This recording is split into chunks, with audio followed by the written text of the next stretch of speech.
Alicia. And I'm Meredith. And this is Winter is Fun, a Winter House podcast, the finale, episode 9. Episode 9 and 10-ish. 10-ish. We'll cover the reunion. We're going to do reunion. But even better, coming to you live together. We're together. We did it. I'm back in Chicago. Meredith hasn't left for St. Louis. Yeah. So we're doing it. How fun. Last time we did this, I was in New York at your place. Oh my God. And we did it, I think, for Winter House. Oh my God, 2. we did. Oh my God. Wow, full circle. It was right before BravoCon. I know. And they just had BravoCon. It's been like a year. That's wild. We haven't seen each other for a year. That's in not person. true. We saw each other in May, but we weren't recording live seasons. What did we do in May? Bravo You're Trivia. right. What do we do? What did Which we do? We lost. I have photos of us. Which we lost because I didn't remember that Tom Sandoval got a straightener signed. I thought it was a hair Which dryer. is so funny because then we went and did that season. I know. Right afterwards. I know, and it angered me, and I hate Tom Sandoval so much, even more, just because of that. Okay, before we get into the episode and the reunion, check us out on the A&M Podcast Network. We have this podcast. We have It's About the Pasta, Vanderpump Rules podcast, and we have One Season Wonders. Also, this podcast is Summer is Fun when Summer House airs, and Summer House Martha's Vineyard when that's on. We go with the season. I just want to die. No, we don't. We love live seasons. Actually, I do. Live seasons are easier. Yeah, to get through. It's going back to the backlog, which we do love to do, and we want to get them all out there. But it's trying to juggle it all. It's because the live seasons are always coming. We're so They have so many spin-offs of this show. They really do. Wait till they do Spring House. Oh, I can't wait. Fall House. Just all of them. Just do a Below Deck House. Oh my God. Ocean House. Thank God we don't venture into Housewives. We could never. We won't even do Southern Charm. That alone sucks. I know. Okay, please be sure to rate, review, subscribe. Check us out on Instagram and TikTok at Vanderpasta and join our Patreon, patreon.com/Vanderpasta. Let me tell you what you can get for the last time on the season. For $1 a month, you get access to all of our fun pre-shows where Meredith and I and sometimes Sarah talk about whatever the hell we want. Do you like geography? Because boy did we really geography. The roadmap of our pre-shows is really funny. I forget when we started at dating, and we journeyed through state cruises, capitals. The states. Alicia and I can name the entire map, and we ended off with a few quizzes on state It was capitals. very fun, honestly. I love a good quiz. Also, you get access to any episodes we record early, including this one. It will be on the Patreon before it's released to the public.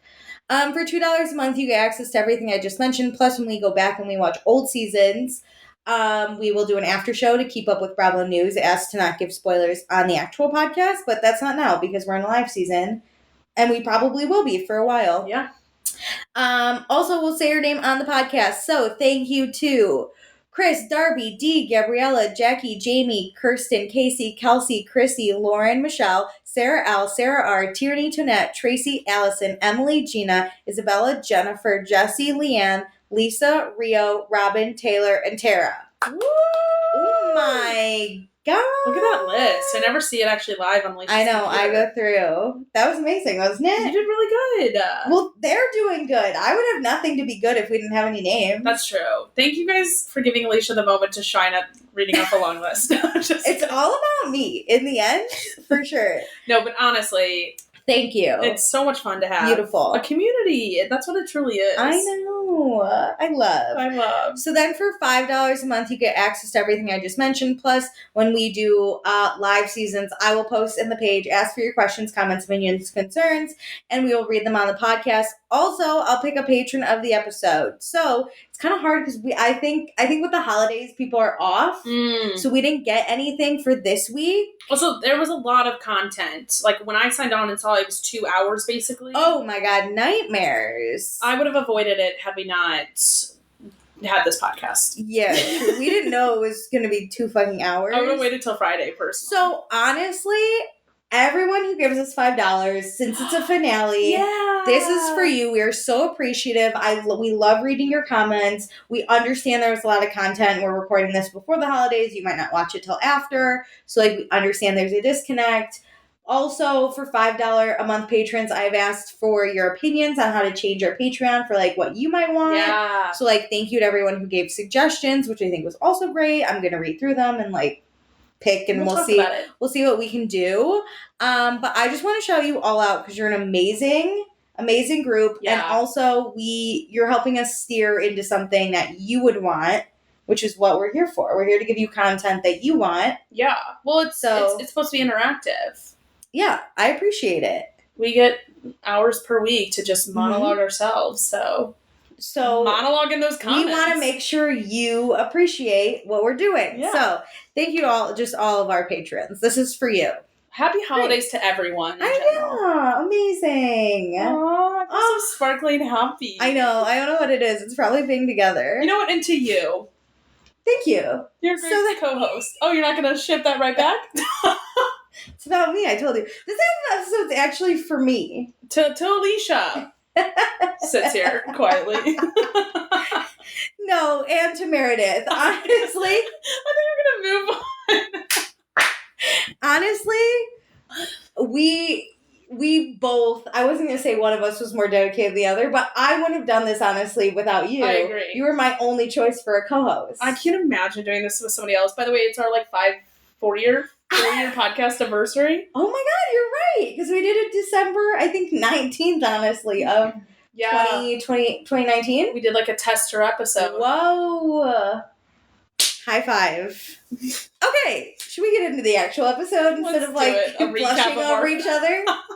Let's do it. Annoying. Okay, so previously on Winter House, or this season on Winter House, we were in Colorado. Brian was looking for love. Katie and Tom found attraction towards each other, but he can't say her name. Danielle is newly single, and she was looking to get her mojo back, so she started hooking up with Alex, but Alex wanted multiple women.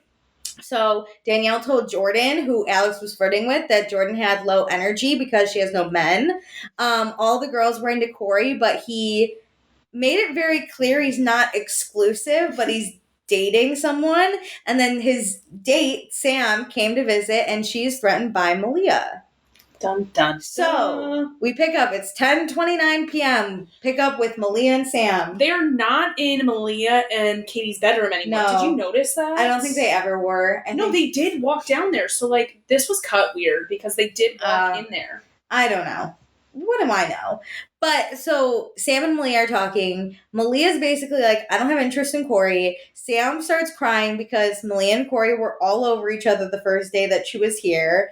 Malia says she's sorry for making Sam feel uncomfortable. She doesn't want Sam to be upset. And she forgets not everyone grew up with, like she did, right? She easily gets along with guys by roughhousing because she had brothers. That's just how she communicates. Which I think is just a natural, well, not her stuff, but the way Sam and Malia are seeing each other, it's a natural disconnect that normal people have. Yes. Where you don't understand other people's intentions, how they are normally before you've ever met them.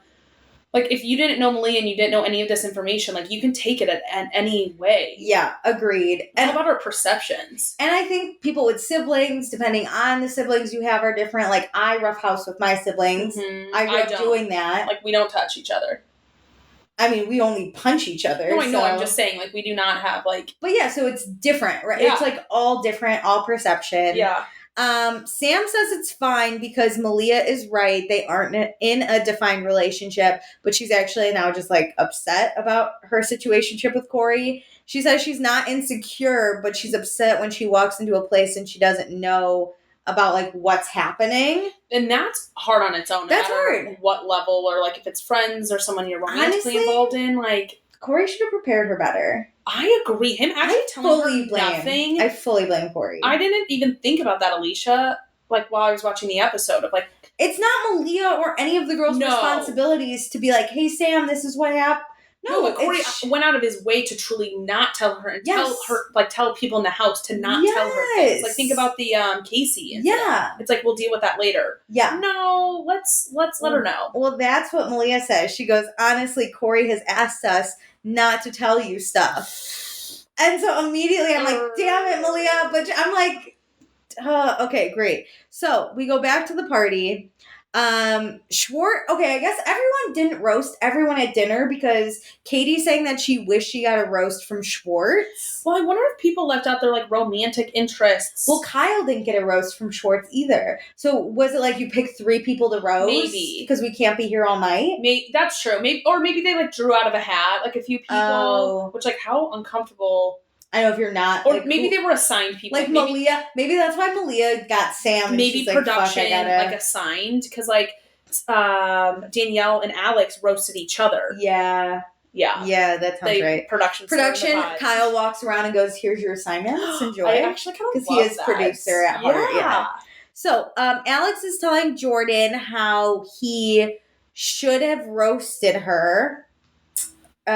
Right? Or shouldn't have roasted her? Who cares? I think should have. But they go on flirting and Danielle sees and she's obviously annoyed because she wants to hook up still. She finds Alex and is like, hey, I know we're friends. Could we be more than friends? This is when I wanted to die. This is not looking in the mirror. I would have never done this. Me neither. This was terrible. Or I would have had to be blackout drunk to be this level, I feel like, where I have no control over myself. I wanted to die. I talk to the TV often, I'm going to be honest, because I live alone. Yeah. I literally, this entire episode was like, Danielle, no! I gasped. I said, terrible. I was so embarrassed, and I don't think she was that drunk. No, I think she was... not like I said, where you're blackout and you're like, oh, wow, that's embarrassing. I can't believe I did that. This is her hopes and desires. It was just embarrassing. This is her just being honest. It was bad. Yeah. He says he's overwhelmed and he can't give her what she wants. Which, great. That's great. He was actually a decent amount of honest in this. I'm like, okay, thank God. He could have just brushed this off and been like, oh my God, let's talk about this later. Yes. So we're stepping up, Alex. Good job. Agreed.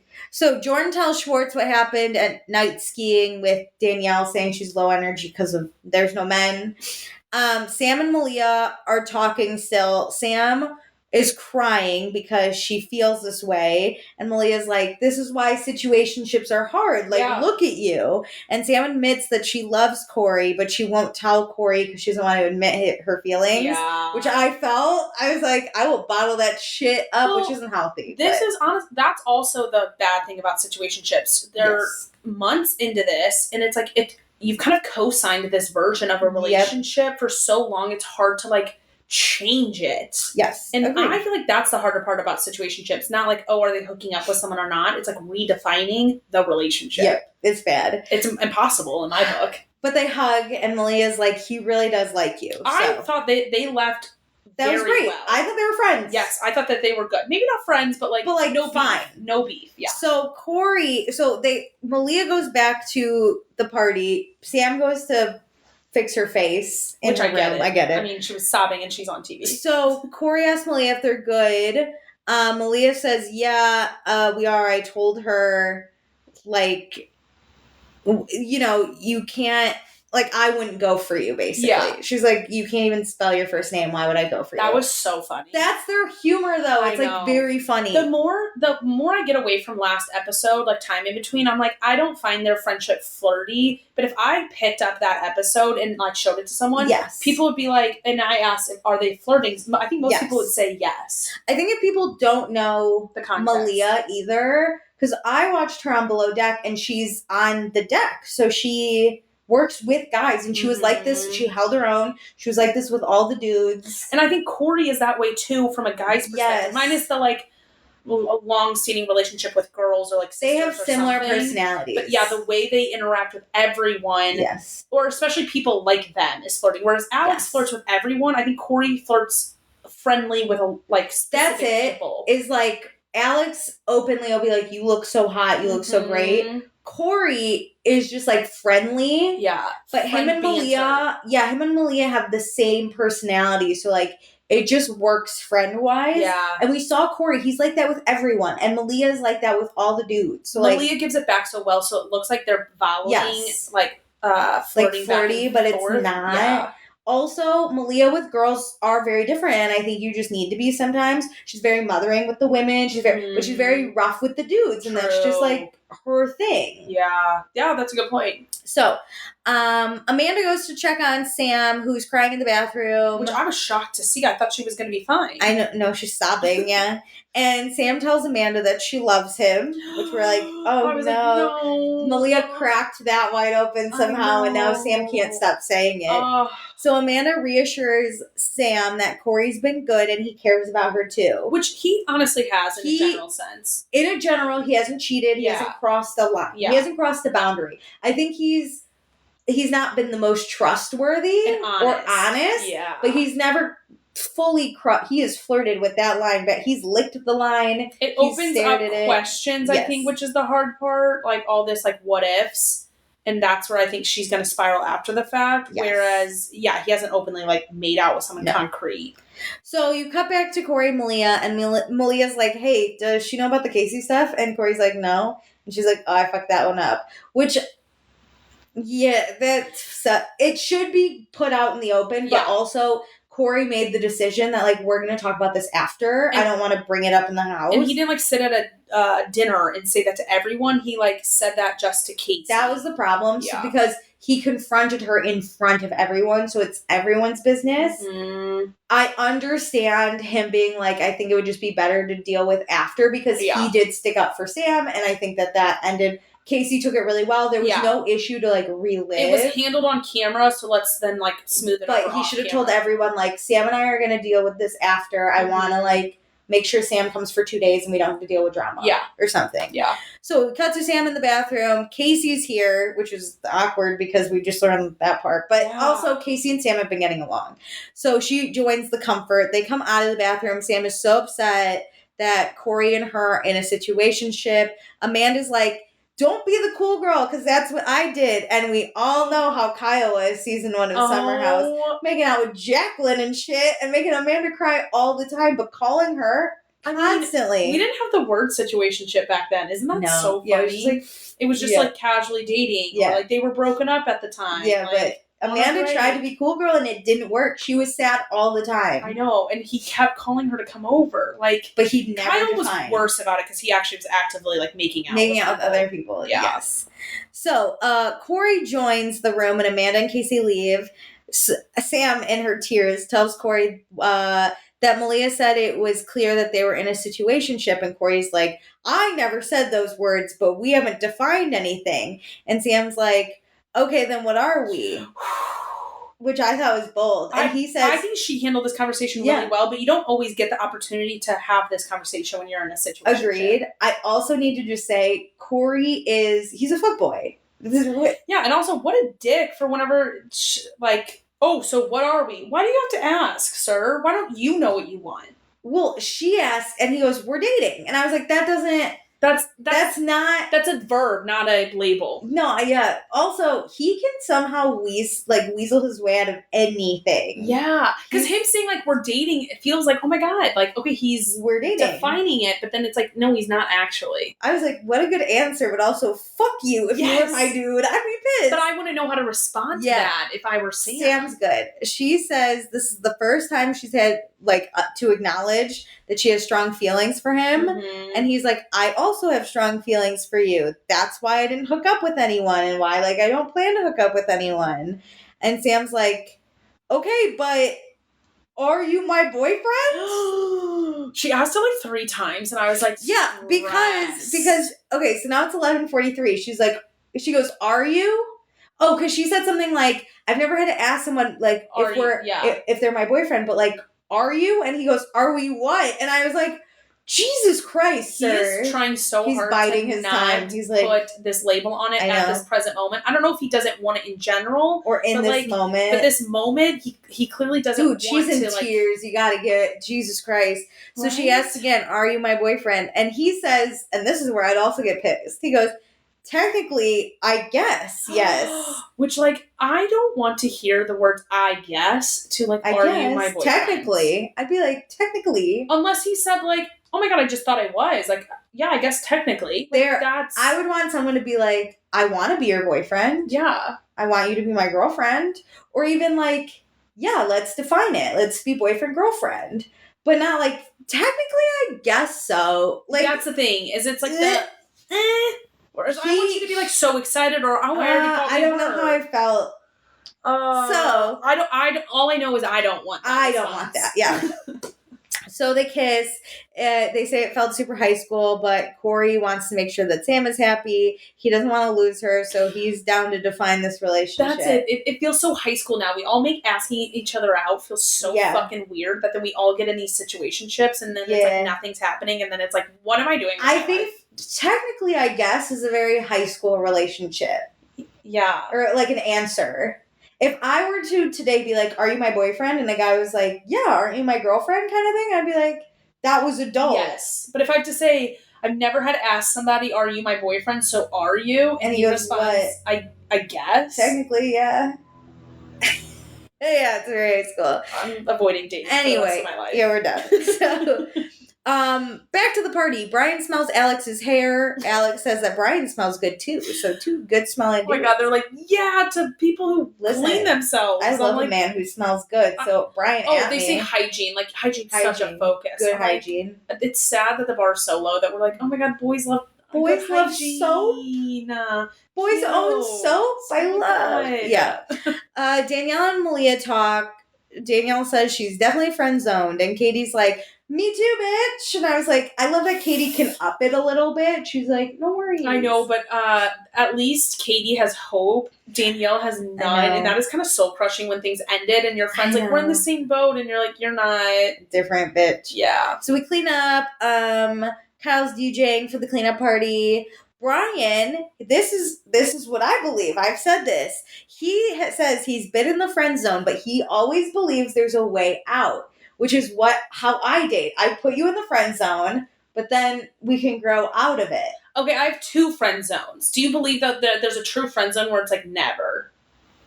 Some people just won't get out of it. But do you know, like, who those people are? Or is there a little bit of hope always with every person? There's a little bit of hope. There's like a window unlocked. Yeah, I'm not saying it's like the Malia and Corey sitch where it's like, they totally flirt and they'd be amazing. But like, you're open to possibility. I'm never going to say no because be like, you're in my friend zone. I have 2 friend zones where I'm like, absolutely not. Fair. And then there's like the fringe, like, gray area, purgatory friend zone where like, I want to be mad. In between. Yeah. But I think a lot of women think like, I want to get to know you before we date. Oh, I've been told I date like a guy. Yeah, I think Brian understands how women think. Brian's a girl dater, I'm a guy dater. Yeah. On the opposite. I'm a woman. I decide immediately what box you go into, like they say guys do. No, you can put hours and I still wouldn't know. Yeah. Oh my God, no. So Amanda says bye to everyone because her flight's tomorrow and she's going to bed early. She just wants to be home with her dogs, whatever. But she's leaving one day early. I don't get it. I don't get it either. I don't know. It's not for me to judge. The house goes to bed. Corey covers the camera, so we know what happens there. Listen, I'm happy for Sam. She got some action. She got it.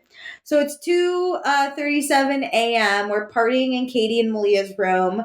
This is when Casey kisses Brian in Alex's bed on top of Alex. I died. I loved that. She was just like, hey, kiss. I need to become that person. That was amazing. I'm so scared to make him first move, but like, who the fuck cares? Yeah, well, she's like, we've been building on this connection and we leave tomorrow, so it's like now or never. And I was like, dude, I like her saying that. Like, we've got 2 nights left. Like, I gotta do it. Who cares? If this goes south, I don't have that much time left. Yeah. Mm-hmm. It was amazing. So they go to Casey's bed. Schwartz sleeps in Katie's bed. So we get some hookups finally. Yeah. Even if it's just make out. All I wanted was some hookups. I just want connection. So poor Malia has to go share bed. But girl's girl till she dies. She's like, no worries. I will leave. Well, that's not true because no. Because Alex then gets out of his bed because of he goes to Malia's. Yes. Yeah. But I think Malia would have left either way. She would have been like, you have the room. That's true. But I think seeing Alex, she's like, this is all not happening. Yeah. I'm not dealing with both of these. I forgot Alex. That's where he went. Yeah. But yeah, so Schwartz also knows he's out of time. So he has to make this move now or never, you know? So it's 8:43 a.m. Amanda's car comes and she leaves. Danielle finds Alex in his bed, asks to this cuddle. This is another time. I was like, what are you doing? And then she gets in and she's like, I just want to get laid. And he goes, ugh. Like, he's like, no. Like, I'm happy he's being strong because if he crumbles, they'll have sex and it'll make it worse. Danielle, it's hard to watch.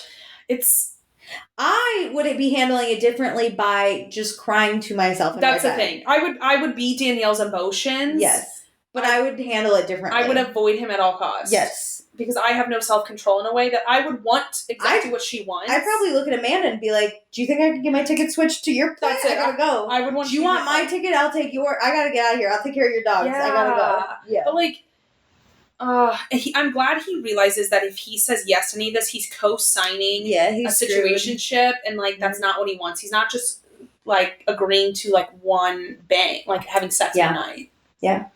But beautiful Brian, he puts on Casey's extensions and he looks like Tiger King. I think he's the funniest person. I was into it. Wait, I forgot to say this on the pre-show. I started Family Karma, and then my only complaint is I need more Brian. I love You're Brian. gonna love it. I can't wait. I love Brian. So Sam and Corey talk. Sam brings up how Malia said there were things that he said not to tell her. And Corey does tell her that Casey was chirping about Sam to other people, but tells Sam what Casey said. Yeah. But says Corey called her out, and Casey immediately apologized, and it seemed very sincere. But now Sam's very mad. She doesn't even want to talk to Casey. Now I gotta ask, would you be mad?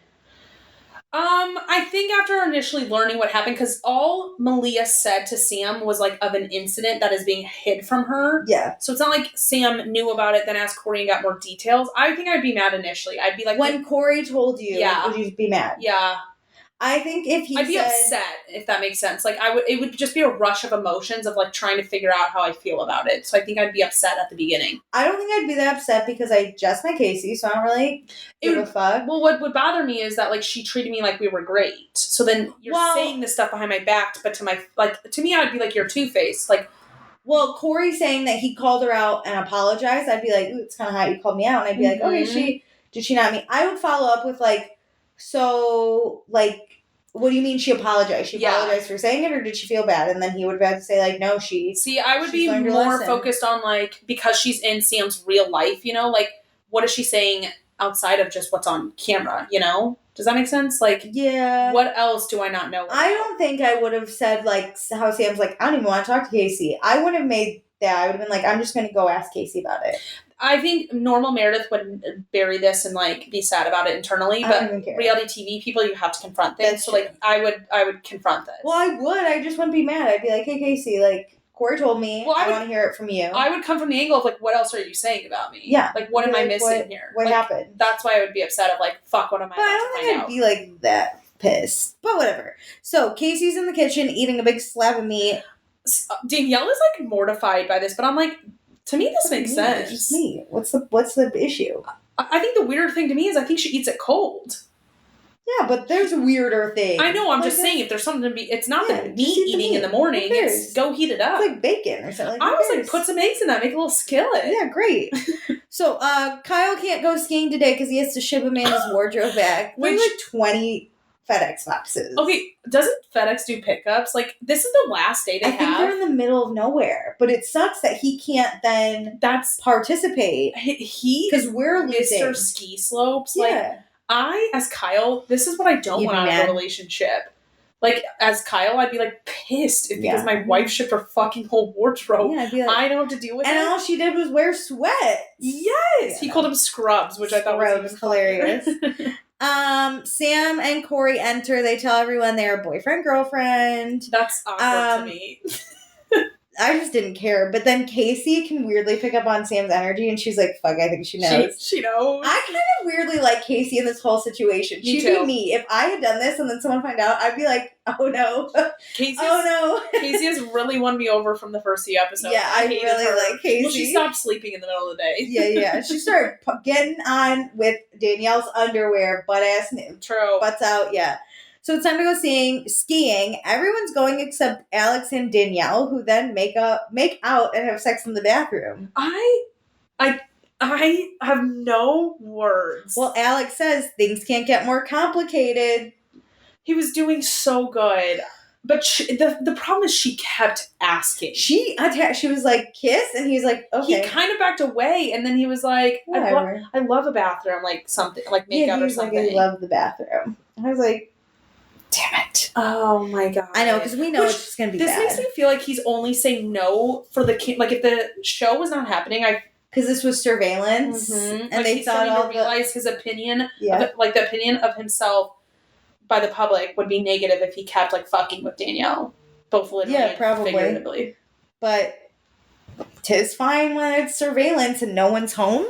Oh my God. Because no one is home, right? Yeah. So, it's 11:22. We go off skiing. Brian tells Corey and Sam that he made out with Casey.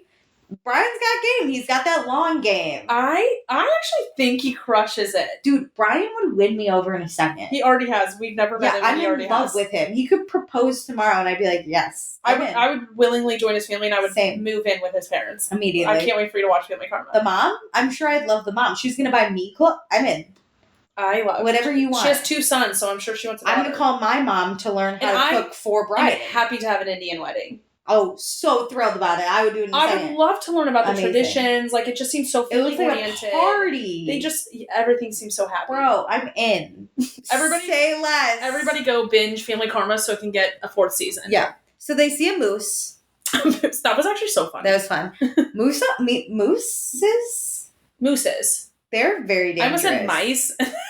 I almost said meese. Like geese, but meese. They're very dangerous. Really? Yeah, they're a very dangerous animal. Are they aggressive because they'll run out? They're aggressive. And if you're supposed to stay very still if you see a moose in the wild, because it will attack. Good to know. Thank you. They're very dangerous. I learned this because some of my friends went hiking in Colorado, saw a moose, and one of them jumped and startled, and then they got chased by it, and they had to lose it in the trees and climb up a mountain to lose it. Shut the fuck up. Picture cartoon, turn left, oof, right into the tree, so the moose would keep going. Oh my God. They had to lose it, yeah. But they're very fast too. Terrified. Okay, I'll stay in my car. So this looked like a normal moose, but I was also that was probably more used when Brian's I could pet it. I was like, don't. Can you imagine it running into the It's SUV? We grew up with coyotes. If it's in your yard, you're not supposed to go out there and talk to it or talk to it. Whatever. Brian, hi moose, hi coyote. You're not supposed to talk to it. Okay, back at the house, Jordan and Alex post his sex with Danielle. Oh, God. And then Danielle sees, so she's upset. This is just the absolute worst dynamic. I hate it. Can we leave? Can we be done? I can't wait to talk about it at the end because I have some all-encompassing thoughts about this triangle. So let's go skiing really quick. We ski, we drink, we have glorious views. Sam and Casey talk. Sam's like, can I grab you, Casey? You always know. It's the tone of voice that clearly sets it off. Hey, Sam, can I talk to you? Grab you? Can I grab you for a chit-chat? The chit-chat word. I was like, what is this, The Bachelor? Jesus. So, as they walk away, Malia goes, my bad. I was like, shit. I'm glad she knows it's kind of her fault, but she's not she's like, I'm not going to get involved. I'm not going to apologize for it. But if they yell at me for it, I get it. Yeah. So, Sam tells Casey that she knows. And Casey immediately says, yeah, I called you trash. She says, I called you a derogatory term. And I was like, all right, this isn't a slur. You can say trash when you're explaining. Whatever. So she admits to it immediately. She says she feels really bad about it. And it turned out it even sucked more because she genuinely likes Sam. I mean, again, a class act. And then Sam was she said, it really hurt. And Casey's like, I know I shouldn't be repeating gossip. That's on me.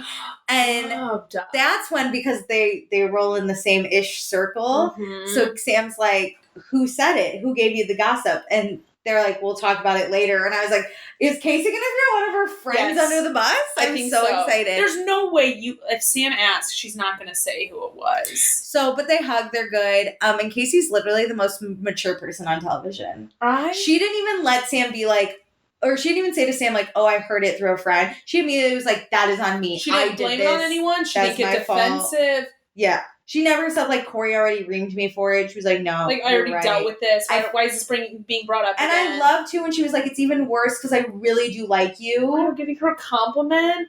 It was so good. Casey, so good. Can you write a book on how to apologize? Because, to be honest, I need to learn. How to apologize via Bravo, because I feel like we never see this apology on Bravo. In general, even. And never. I don't know how to apologize like this. No. I'm going to be honest. I'm very defensive. Yeah, I would be like, I don't know what you heard. How'd you hear it? Corey said he wasn't going to tell you. I would do. I'd be like, wow, I was unprepared. Yeah, you go to Corey and you're like, fuck wow, you, Corey. Yeah. Or I would just start crying and be like, I'm a terrible person. Okay, so we go back to the house. Kyle and Alex are having a little kitchen chat sesh. Mm-hmm. Katie's trying to clean. Then the snow group comes back. Brian tells Kyle that he made out with Casey. Dude, everybody's pumped for him. I love Brian. Because let me tell you, when anything happens to me, I tell everyone. Like, there are no secrets. Yeah. Especially I'm so excited about it. Especially if it's for the plot. So I love Brian and Casey individually being like, we made out to other people. I love how natural it is. And everybody is excited, you know? Like, yes. It's not like if Danielle walked up and was like, oh, Alex and I had sex in the bathroom, everybody'd be pissed. Yes. Yeah. But this is fucking great.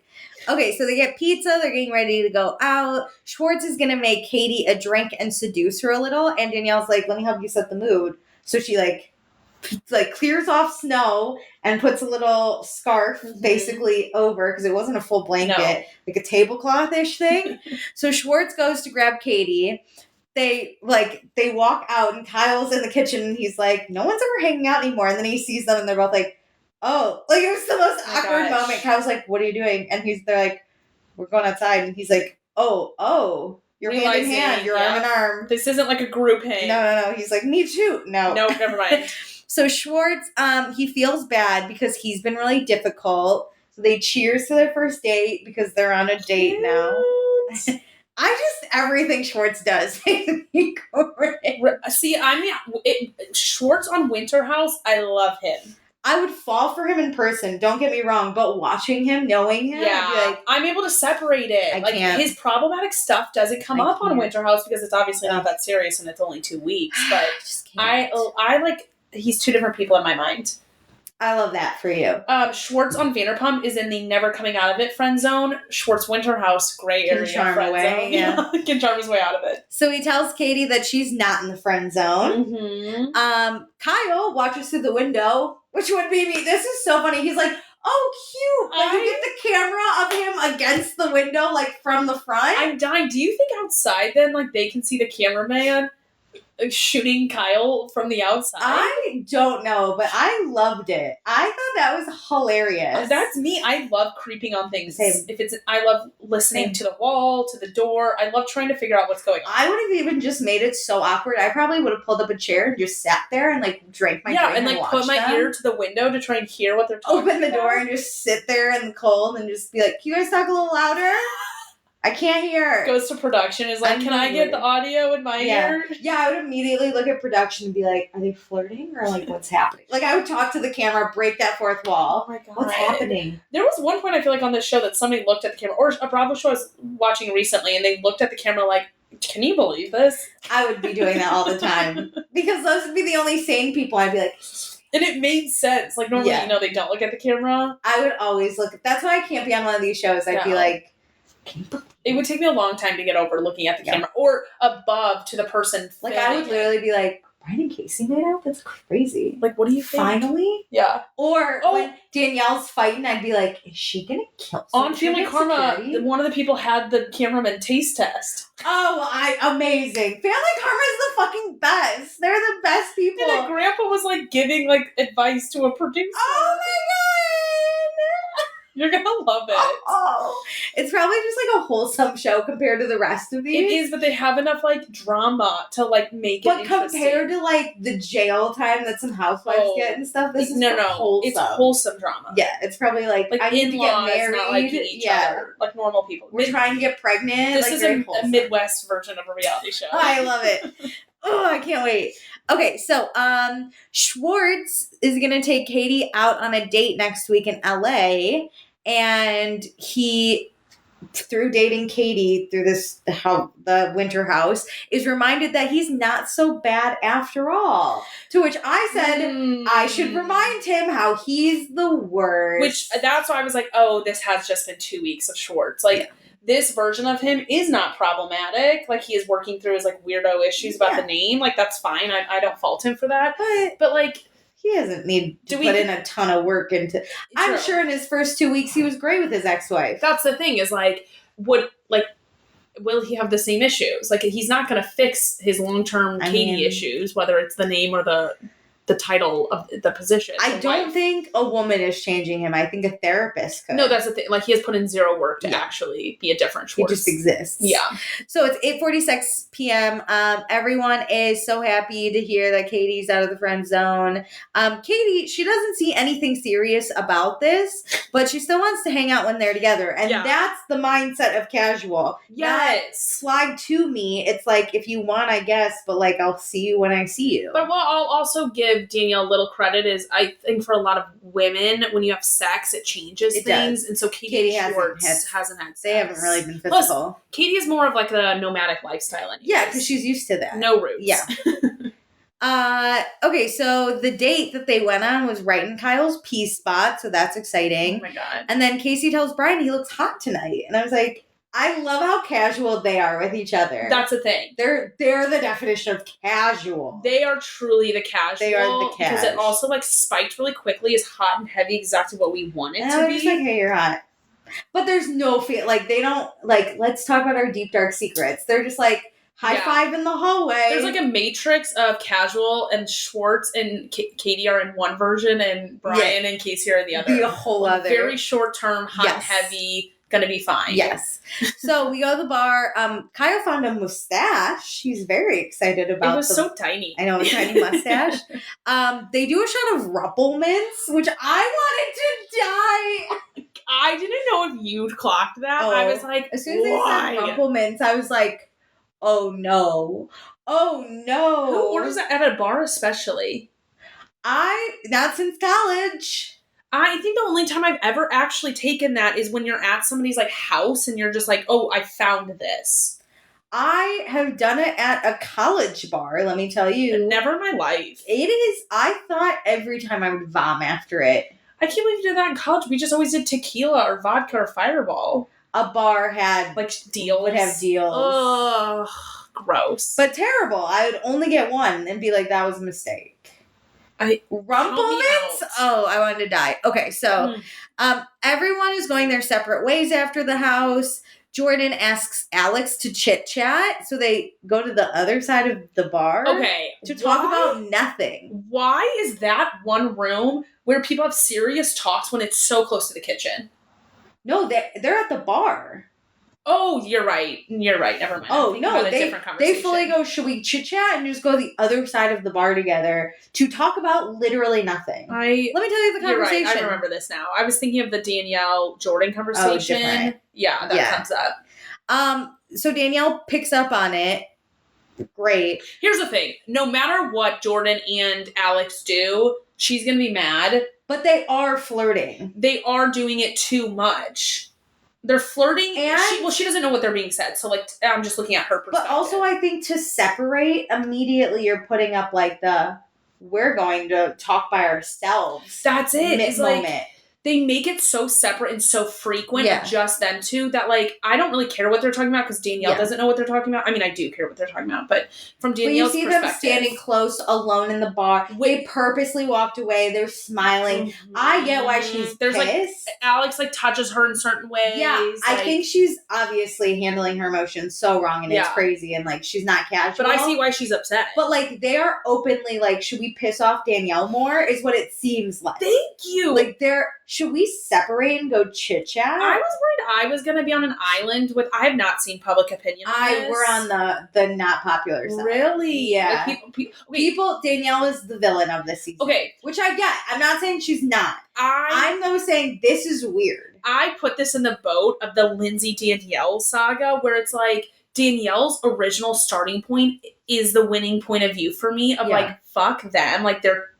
Like, Jordan and Alex are treating her so poorly in their decisions, but the way Danielle is choosing to then act on her hurt is all wrong. Yes. I think when they're in the house or, like, they're out cash, I don't think Danielle should have a problem with that, right? She's clocking it. I get it. They're flirting, but they're usually within the group. They're just chilling, chatting about nothing. Yeah, when they're, like, in the kitchen. This would have driven me nuts when they're like, we should separate to a place you can still see us. Yes. Or when they we're making it known that we're leaving this group. Twice they've, like, shit talked her in the hallway and she's overheard them. That sucks. That stuff would fire me. Imagine if, like, you, me, and a friend went out, right? There's 3 of us. And I looked at, like, a friend and was like, can we go chit-chat? You'd be like, what the fuck? Yeah. And given I know this is a big group and stuff, but by just setting that it feels like personal. boundary, it feels crazy. Yeah. It feels insane. Yeah. Okay. So whatever. Jordan basically tells Alex he's her closest friend in the house. He apologizes for causing Jordan any stress. Jordan didn't know how to receive Alex when he tried to hit on her, and they developed their core relationship. Which I do is an honest, like, natural relationship. Yes, I think that's fine. Yeah.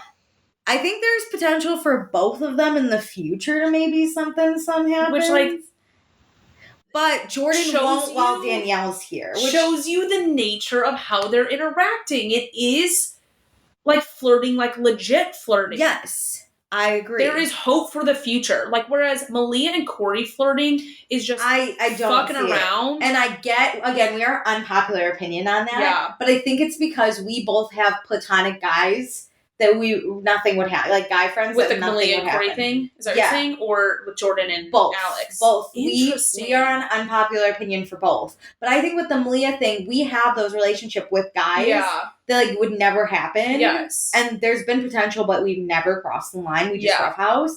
Like, I genuinely have a friend just like Corey, if I'm Malia, where we will never stop, like, punching each other or, like, hitting each other. Like, he tried to pick my nose once in front of his fiance, and I, like, punched him square in the jaw. Yeah. So, but, like, we're not flirting. Like, I've never been like, I want to hook up with him. It's just, but like, you would understand we grew up together doing that. He grew up with sisters. I grew up with a sister I beat up. Yeah. Like, we just... But if somebody walked into the group, you wouldn't be shocked that they thought you were flirting.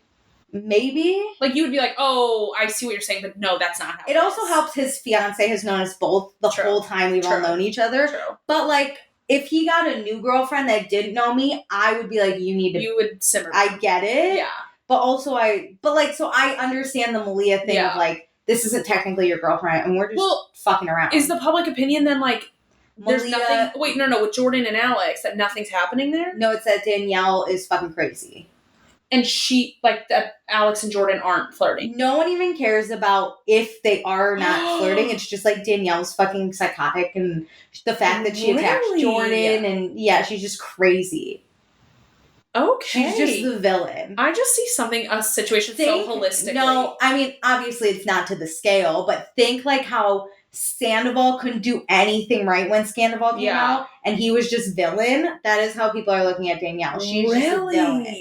Yes. Whereas, like, if you take a step back, right, a year later, post Sandoval or whatever, I could be like, okay, he wasn't having his relationship. Yeah, everyone in this group cheated. Yeah, like, he made a really bad decision. Obviously, it's not condoned, but, like, he went about it the wrong way. Let's say. Same with Danielle. But no, it's like the villain-esque. Like, there's like, no one's like, Alex and Jordan were totally flirting. It's like, Danielle's a fucking psychopath. Oh my God. She needs to calm down. She's not casual. Well, I can't wait to talk when we get to the reunion because I wish we were on opposite sides because I don't see that either. I know. Okay, let's keep going. We're both unpopular on this one. Okay, so we're very aligned because we think very similar. I know. Yeah. Casey asked Brian to make out, so they do. I mean, amazing. I'm not even mad Casey's making out. I love it. I'm into it. As long as Brian's happy, I don't care. And it's kind of hot. Yeah. Like, I love it. I'm into it. I love how they do it in public, and she's always the one to be like, let's do it. Like, I think it's hot. It's cool. I need to be more forward. Same. So, Brian says Casey's probably not waifu material, but something could happen after this with them. That made me sad. I know. I was like, why did I want them to be together forever? Yeah, you're not proposing? I wanted a happy ending. But Brian's parents, he knows, you know how he came in all, like, looking for a wife? Yeah. It's his parents. He's trying to take a step back. I get it, because I wonder if his parents were questioning him before he came into the house. Like, do you think you're going to find someone? He's like, I gotta look for a wife to please my parents. The vibes of family karma are very, like, all the parents want grandkids. Yeah, for sure. I believe it. So we go back to the house. Katie and Tom are holding hands. She's putting him to bed because I thought they were going to go to bed together. Me too. He's smashed. Wait, but I love that she's like, all right, lay down, and, like, I'm going to go, though. Yeah, she's like, I'm raging. You're here. Danielle is going off about Jordan to Sam. Sam says it's Jordan's job to shut it down. Which, I'll speak about this at the reunion part. I do think Jordan holds a little bit of responsibility here. I do too, in a sense.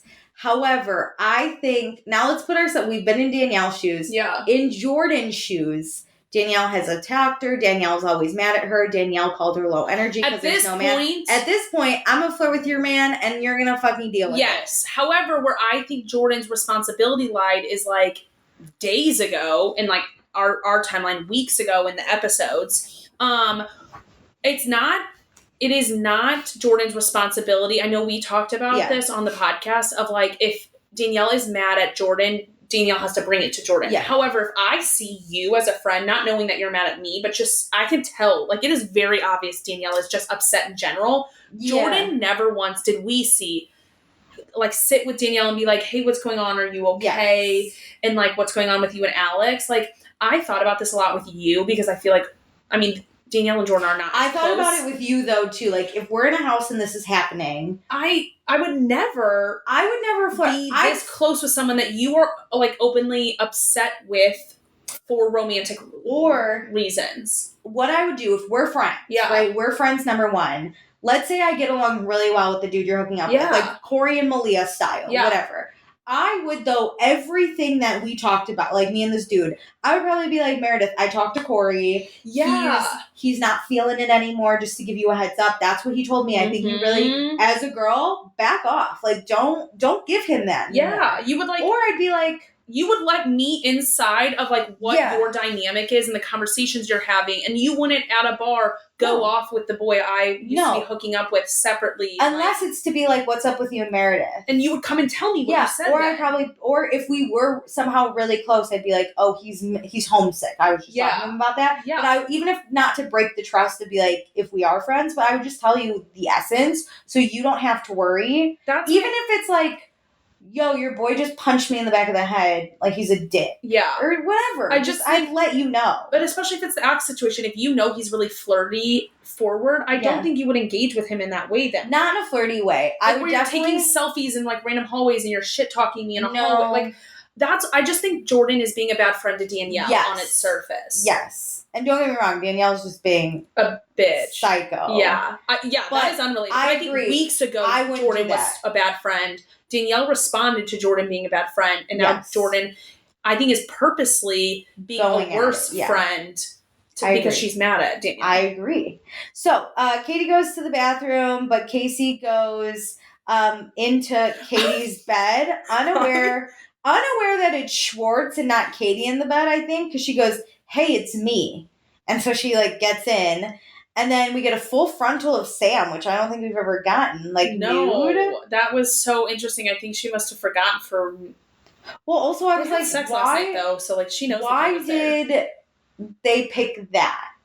Because it was just Danielle bitching about Jordan, which I get. But also, like, I was like, Summer House has literally never found something important enough to be like, look, they're changing. We just need to blur. That's true. And there's no way Danielle did not say fuck Jordan to 7 other people. Yeah. Like to every person in this house. Yeah. Or when Sam had her bra on. That's true. And her, like, normally I feel like they would have had larger grayed out areas. It was literally just her nipples. Just her nipples. Because I was like, is that boob? But I was watching it on my iPad, so it was smaller. So I was like, nope, it was literally just her nipples. Yes, yeah, because it looked like the whole boob was still there. Yeah, great. Okay. So, great. Where Maybe was they're just trying to show full Sam frontal. So Casey's fully asleep on Schwartz. This is the best part. I know. Katie comes back from the bathroom. Schwartz is like normal in the bed. Yeah. Casey is at, like, where a dog would be at the end of the bed. She's sideways. Her head is on Schwartz's, like, leg, like calf. Katie climbs over Schwartz to get into the bed. And she's, like, kicking something at the end of her feet, which is where Sam is. Casey. Casey is not moving. No, or awake. Katie's like, what the fuck is this? And she feels for Casey's purse. And, like, starts grabbing it. So confused. And then she realizes there's a full person there. I would be scared. I'd be like, the fuck are you doing? Because Casey's like a dead body at this point. Not moving, no noises. Yeah, and Katie's like, what are you doing here? Like, oh my god. And her feet, like, Katie's feet are basically at Casey's head. Yeah. So then she's like, oh my god, I'm so sorry. And Casey's dead. I'm so sorry. Casey has no idea what's happening. Kitchen party. Alex and Jordan, again, are flirting in front of Danielle. So Oh, I hated this part. Danielle literally, like, chest bumps Jordan, like, physically bumps her. So bad. So I, like, wrote she attacked her. Yes. And she tells her to stop flirting with someone who's fucking Danielle. At this point, it really isn't flirting. Like, I think Alex switched the songs from what Jordan had picked. And so it's like, why'd you switch my... Like, it's like friend banter for sure. And again, Danielle does not know what's happening in these conversations. But, like, this is in the group. Like, this really isn't that deep. This physical bump... Danielle just walks up and it just, like, blindsides everyone in the group. Yeah, it was bad. So... Jordan and Danielle kill the whole mood, obviously, because they're fighting. They basically are going back and forth. It's basically like, stop flirting with Alex. I'm not flirting with Alex. But I didn't take enough notes.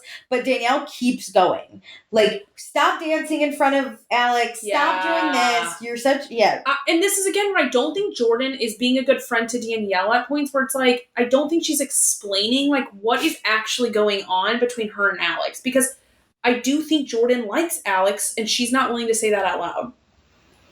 I agree that Jordan has not been a good friend to Danielle. But for Danielle to come... This is crazy. That's the thing. I'm asking for, like, perfection and being, like, a good person. But it's, crazy. Like, your emotions and, like, the blindsiding overrides. So, like, I'm not shocked Jordan does not know how to, like, say the words. But because Danielle has no context of what Jordan has never provided Danielle context of what their conversations are outside of just saying, we're not flirting. Which, like, that's not enough. No. Like... You can't take a crazy person and say we're not flirting. Then she's not going to believe you. So, Malia tries to defuse the situation. Danielle comes for Malia. Jordan's now mad at Alex for letting her take the heat. Alex dipped. Alex was like, never seen again. Yep.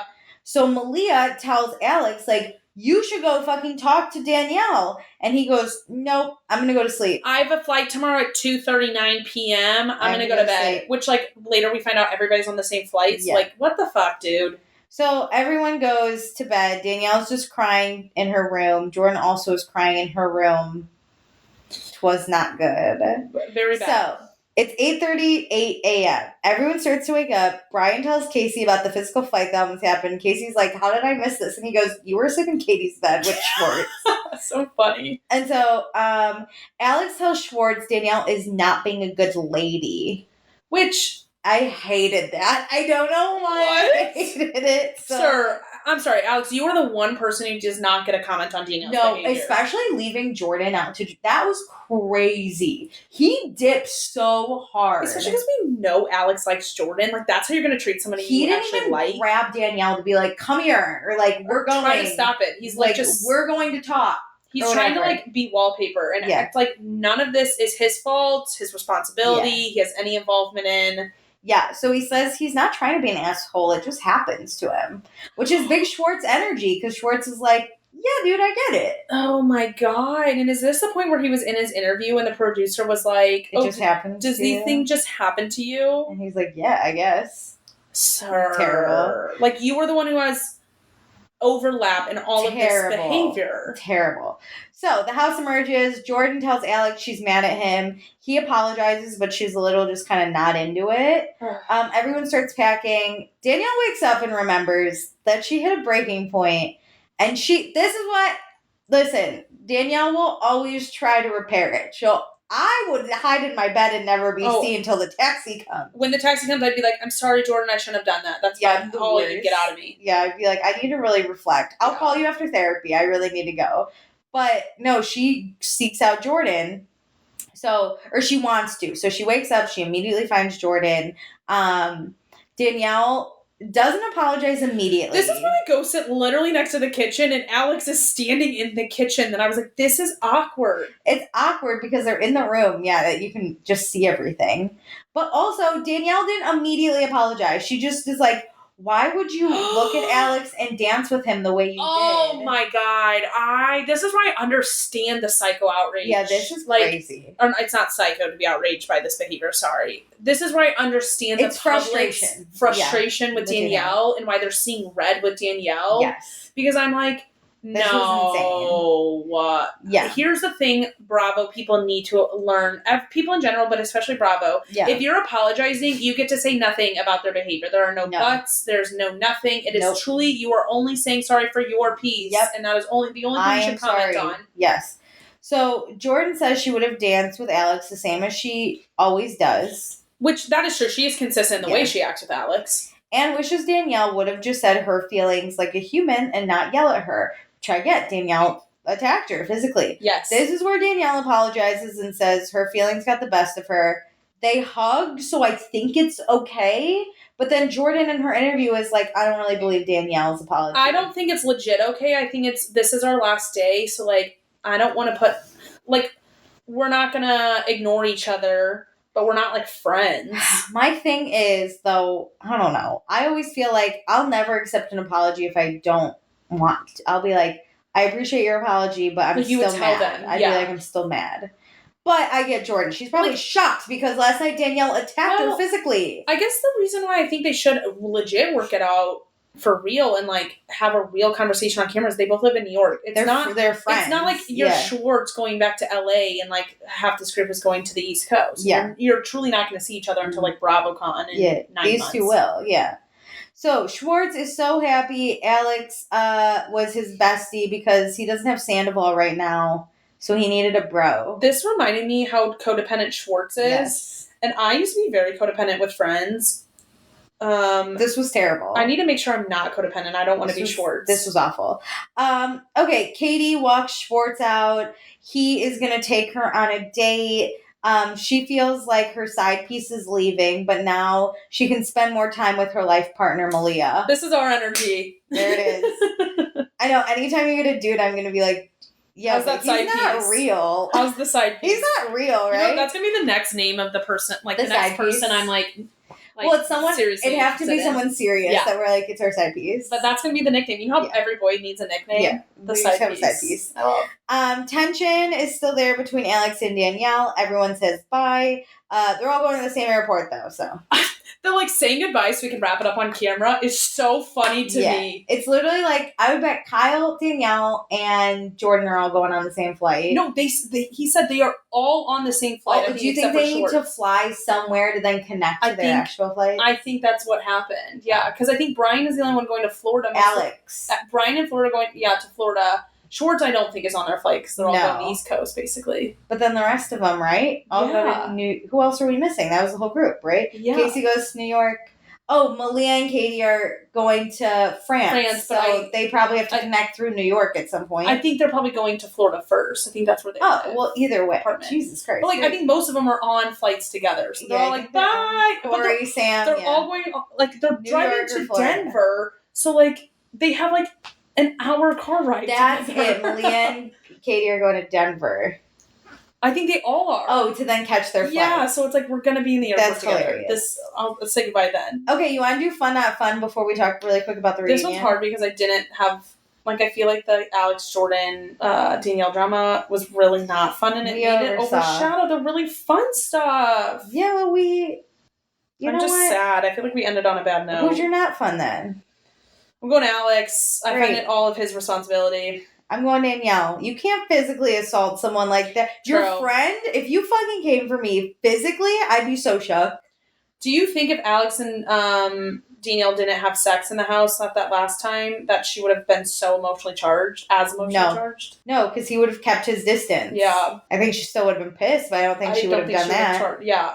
I blame Alex for a lot of it. Yeah, great. Awful. Who's your fun? Any fun? I have to cap out the season with Brian. Yeah. I love him so much. I'm obsessed with him. I'm so happy for him and Casey. That was the highlight of I'm going to just give it to Casey. Top of Alex, highlight of mine. I'll give it to Casey for being bold with Brian Benny. Give Brian what he deserves. A good makeout. You know what? I don't know if I speak for both of us. You can tell me if you agree, but this blondie can stay. This blondie can fucking stay. You know what, Casey? We learned your name. We should never mess it up this season. Never called her. You can come back. Julia and Jess? Julia and Jess. Jackie? Ew, Corey and Jess from last season. Ugh, he's the type. It's blind girls. Okay, Do you want to guess who our top not fun was? It's 2 people. It tied. Alex and Danielle. Yeah. I mean, not fun. I'm sad. I hope Danielle's sad girl era is done. I swear if she's sad girl in this season of Summer House, I'm gonna hate it. I can't do it. I can't do another season. I know. Who got our number 1 spot for fun? Brian. Yes. I've never guessed it so right, but yeah, I mean. It was totally Brian. Oh my God. Runner-ups were actually Danielle and Katie. Danielle had good moments to start. Fun. She was putting the effort in to get this house. Yeah. Surprisingly, Kyle did not. He wasn't shown a lot. No. He was like manager of the house, and that's not fun to pick. Kyle and Amanda really didn't do much. Amanda was here for 5 seconds. Okay, great. Let's talk the reunion. Okay. So, terrible, first off. They don't have enough beef to have a good reunion. It was awkward, literally the setting. Because it was Watch What Happens Live. It was just so awkward in my perspective.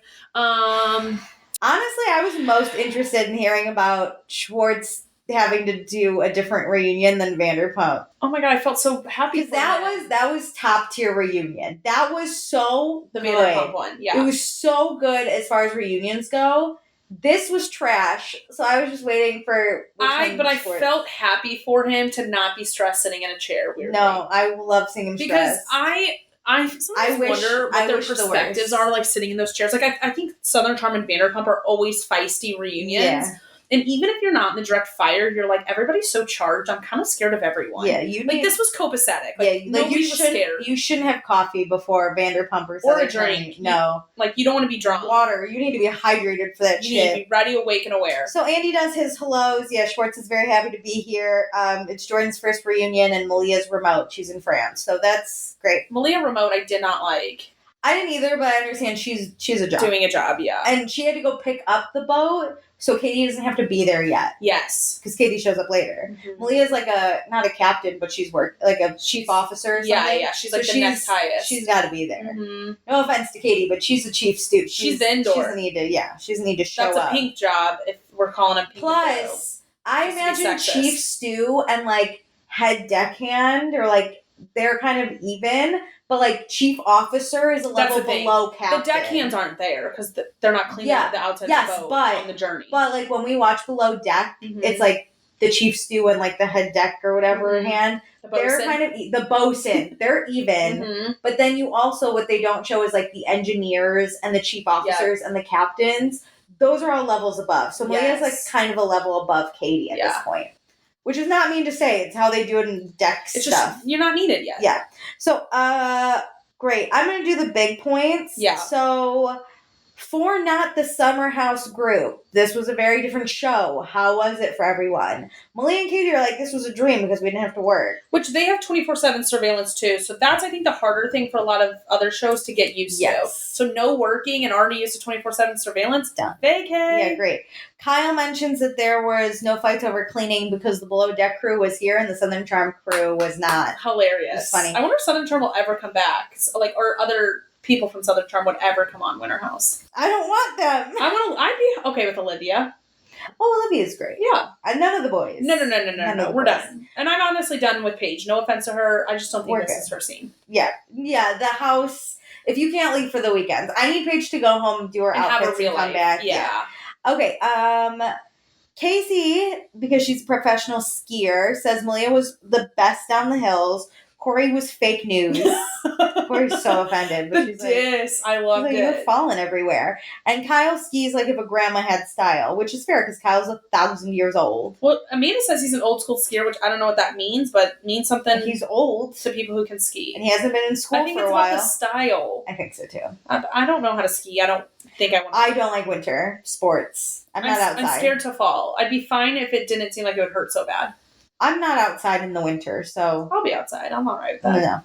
No. So winter should be fun, which Amanda, Kyle, and Danielle, they know the drill.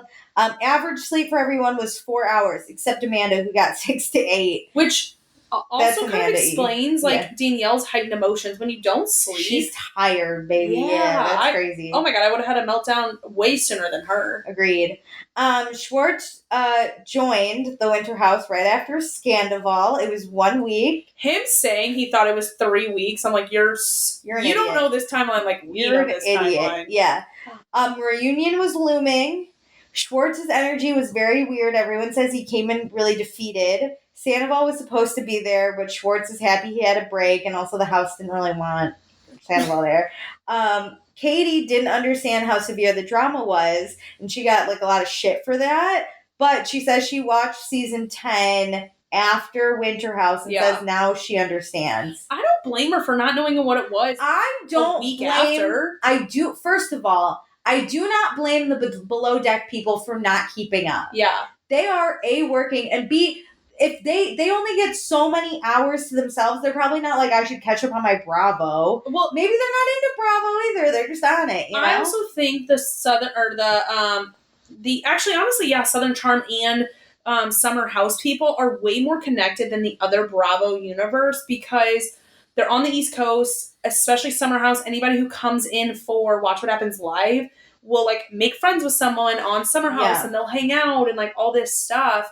And then because Vanderpump and Summer House crossed over into each other, I think those have always been friends. And they've been around for a while because those were like, all three of them were like the main shows that were like around for a while. Years. So they overlap a lot. Mm-hmm. Below Deck doesn't. A lot of these people do one season and then they're out. And they're on a fucking boat in the middle of the ocean. Traveling. And when they come in, they usually don't come into New York for reunions. Mm-mm. So they don't have the connection with New York. They've started to Zoom, most of them. Yeah, they don't really do Watch What Happens Live unless they're actually in town or in Florida. I feel like the captains do, or like if you're a multi-season staple, like I don't watch it enough, like Kate Chastain. Yes. But she's also not on the boats anymore. Mm-hmm. So like I don't, and like I said, if I'm on a boat filming Bravo, I'm not going to be like, oh, I get my 3 hours of sleep every night working. I'm going to watch 80,000 bajillion hours. If I was on Bravo, to be honest, I don't think I would watch the rest of Bravo.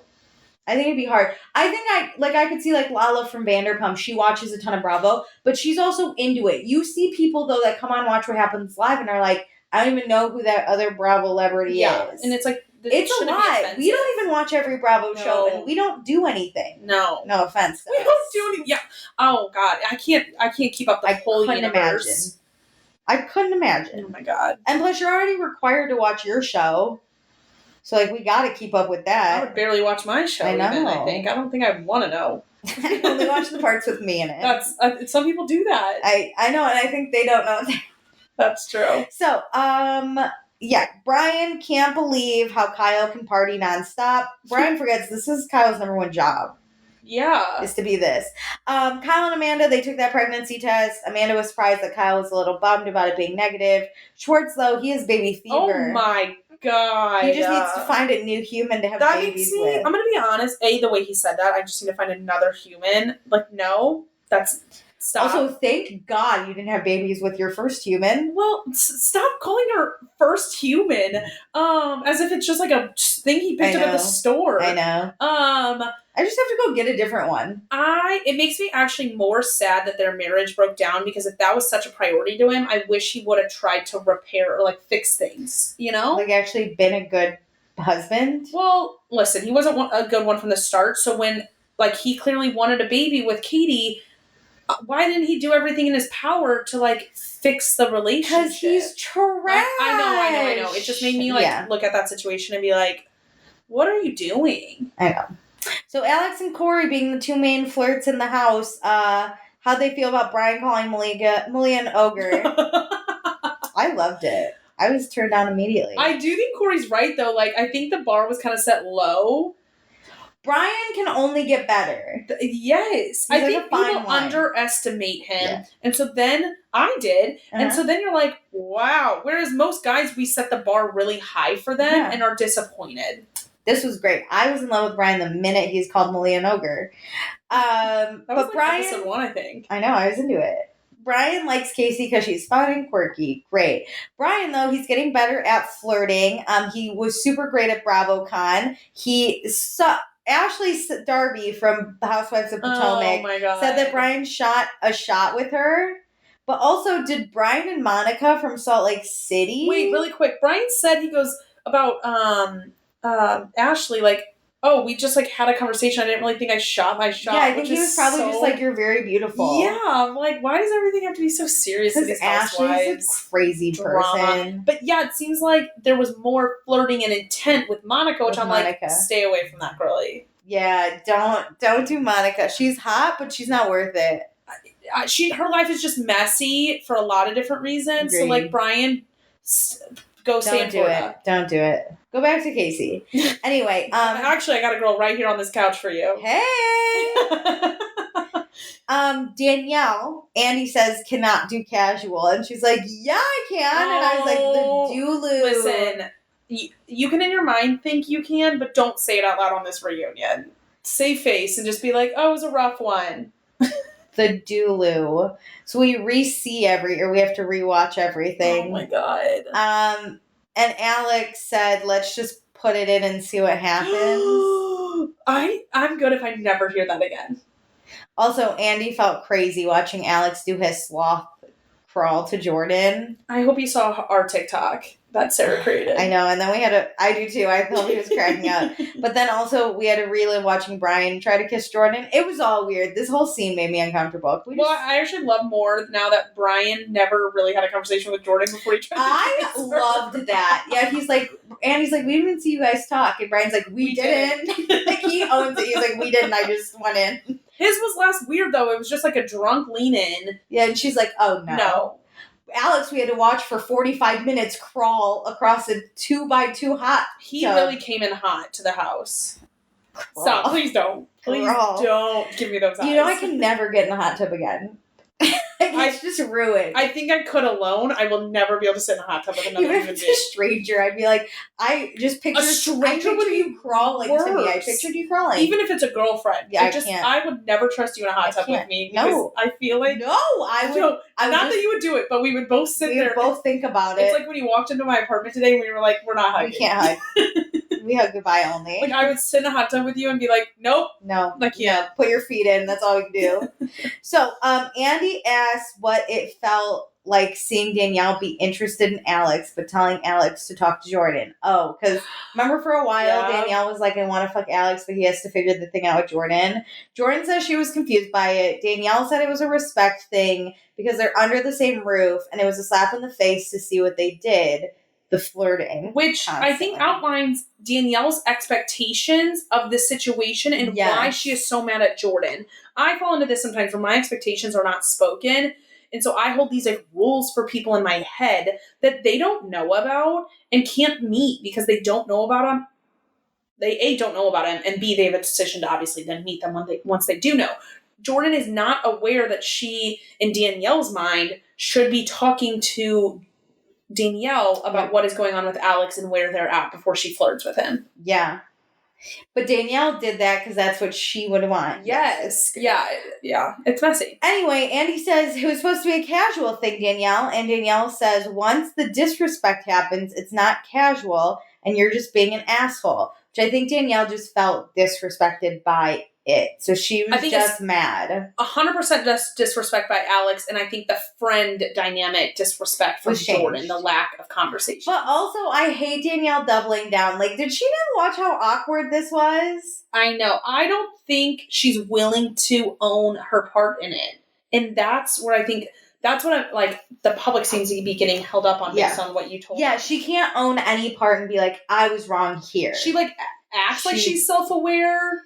She doubles down. But she's not. Yeah. Like, really, this was messy. Listen, I am queen of, like, this being messy. Yeah. And I wake up the next morning and I'm like, fuck that. And listen, you know me, I had a period in May where I was like, fuck that. I'm not sorry for what I did. And then a week later I was like, all right, I'm sorry for what I did. I was shitty on my side. This was plenty of time for Danielle to feel sorry about what she did. Because also, this is post BravoCon. This was filmed in March. Yeah. This happened the same as... Well, the reunion was filmed... Scandal. Yeah, the reunion was here recently. in December. Yeah, like 2 weeks ago. A few weeks, yeah. So Danielle's just mad that Alex didn't communicate properly about flirting with other girls, and Alex is like, well, it was supposed to be casual. Well, and Danielle's like, but we're under the same roof. He did it right in front of you. I think that's communicating it. Listen, without... I understand the same roof thing. I get that. Because you gotta live with these people. But also, the thing that pisses me off about Alex is his one season of Below Deck, there was a similar situation that he was not a part of, but he watched from the outside and he said, oh, it's shitty to hook up with two dudes on the same boat. The same house is the same way. You're still trapped in this fucking containment with them. I'm not defending him. I think he looks at this situation as different from that because he didn't hook up with Jordan. Yes, I agree. I think he does. I think he's shitty for doing it. But I think for flirting with her so openly and like in Danielle's face. But he probably doesn't look at it as the situation. I agree because he didn't hook up with Jordan. Yeah, but I think he would have. I agree. Had given the opportunity, he would have done. Absolutely. Yeah. So Jordan didn't think she was being disrespectful towards Danielle because she was flirting with Alex. This disappoints Danielle. That's my key thing. Like, I don't think... Like, 9 months later, would also feel bad being Jordan. I think it's because also, if Danielle, though, doesn't feel bad, why should Jordan feel bad? All right. Yeah. Danielle is still hot at this reunion. Yes. Yeah. I would be mad at you, my friend, if... Not really no matter what I say, but, like, you don't know what I'm going to say. So, like, I would hope that you would come to the reunion, like, apologetic for, like, us not being on good terms or, like, me being upset. Like, you don't have to be like, oh, I messed up. But, like, giving that, like, you know, kind of half apology where, like, I'm sorry you felt that way. Yes. I just felt like would have gone a long way. I agree. But I just don't think Jordan cares. And that makes me sad. And they're also not that great of friends. No. It doesn't seem. So Schwartz says Alex said such sweet things about Danielle to him. Oh, Schwartz, don't do this. Don't get involved. So Danielle says she wanted to stay friends with benefits, but Alex was disrespecting her. Alex says the boundary was not hook up with anyone in the house, and he didn't. Yeah. Well... Danielle, you did not stop hooking up with him because he was disrespecting you. No, you stopped hooking up with him because he said no. He shut you down. Amanda, though, is like, hey, we didn't see the flirtiness as much in the house. But when we watched it, like, Danielle was picking up on that, and it was very flirty. It was. That's why I think Jordan should have come with, like, a, hey. Yeah. I really But did. Danielle was also like, yes, casual, light, and fun, but that's not what happened. So Danielle says if she was in Jordan's position, she would have told Alex to stop being so flirty. Which, again, is what we talked about. I probably would have been like, bro, stop flirting with me. Or I would have told you, like, yes, we have a flirty relationship, but I would never hook up with him. Yes. I would, like, make sure. Like, Danielle had to ask Jordan about it, and Jordan was like, nothing's happening, but, like, that's not what it looked like from the viewer's perspective. Yes. So Danielle says she was in Jordan's position. Great. Jordan says she did back off, but then Danielle called her low energy, and I think that's where Jordan was like, I don't care about you anymore. I don't see it as Jordan backed off ever. I think once Danielle called her low energy, she was like, fuck you, I'm going to flirt. Which, that's shitty. Yeah, that is shitty.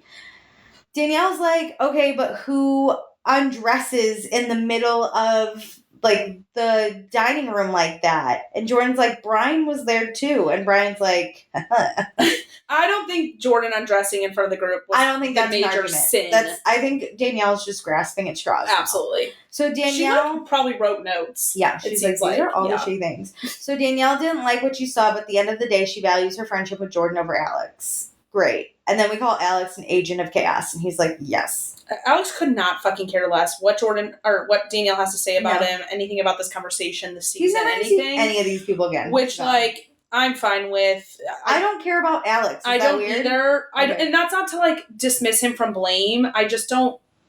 It's not worth it. I don't like him, so I don't care what he has to say. Yeah. Whereas I think Jordan and Danielle will have interactions in the future, and so I don't want it to seem like I am, like, targeting Jordan for the blame of this. It's just, that's why I think, like Danielle said, she cares more about the relationship with Jordan moving forward. So that's where I want Jordan to, like, want that relationship too and apologize for the future of the relationship. I also think if Jordan doesn't want it, that's fine, but she should tell Danielle, like, stop putting an effort. Yeah, so, like, I'm just thinking about the future of, like, relationships. Yeah, I get that. And Alex's piece runs out the window. Yeah, I don't care.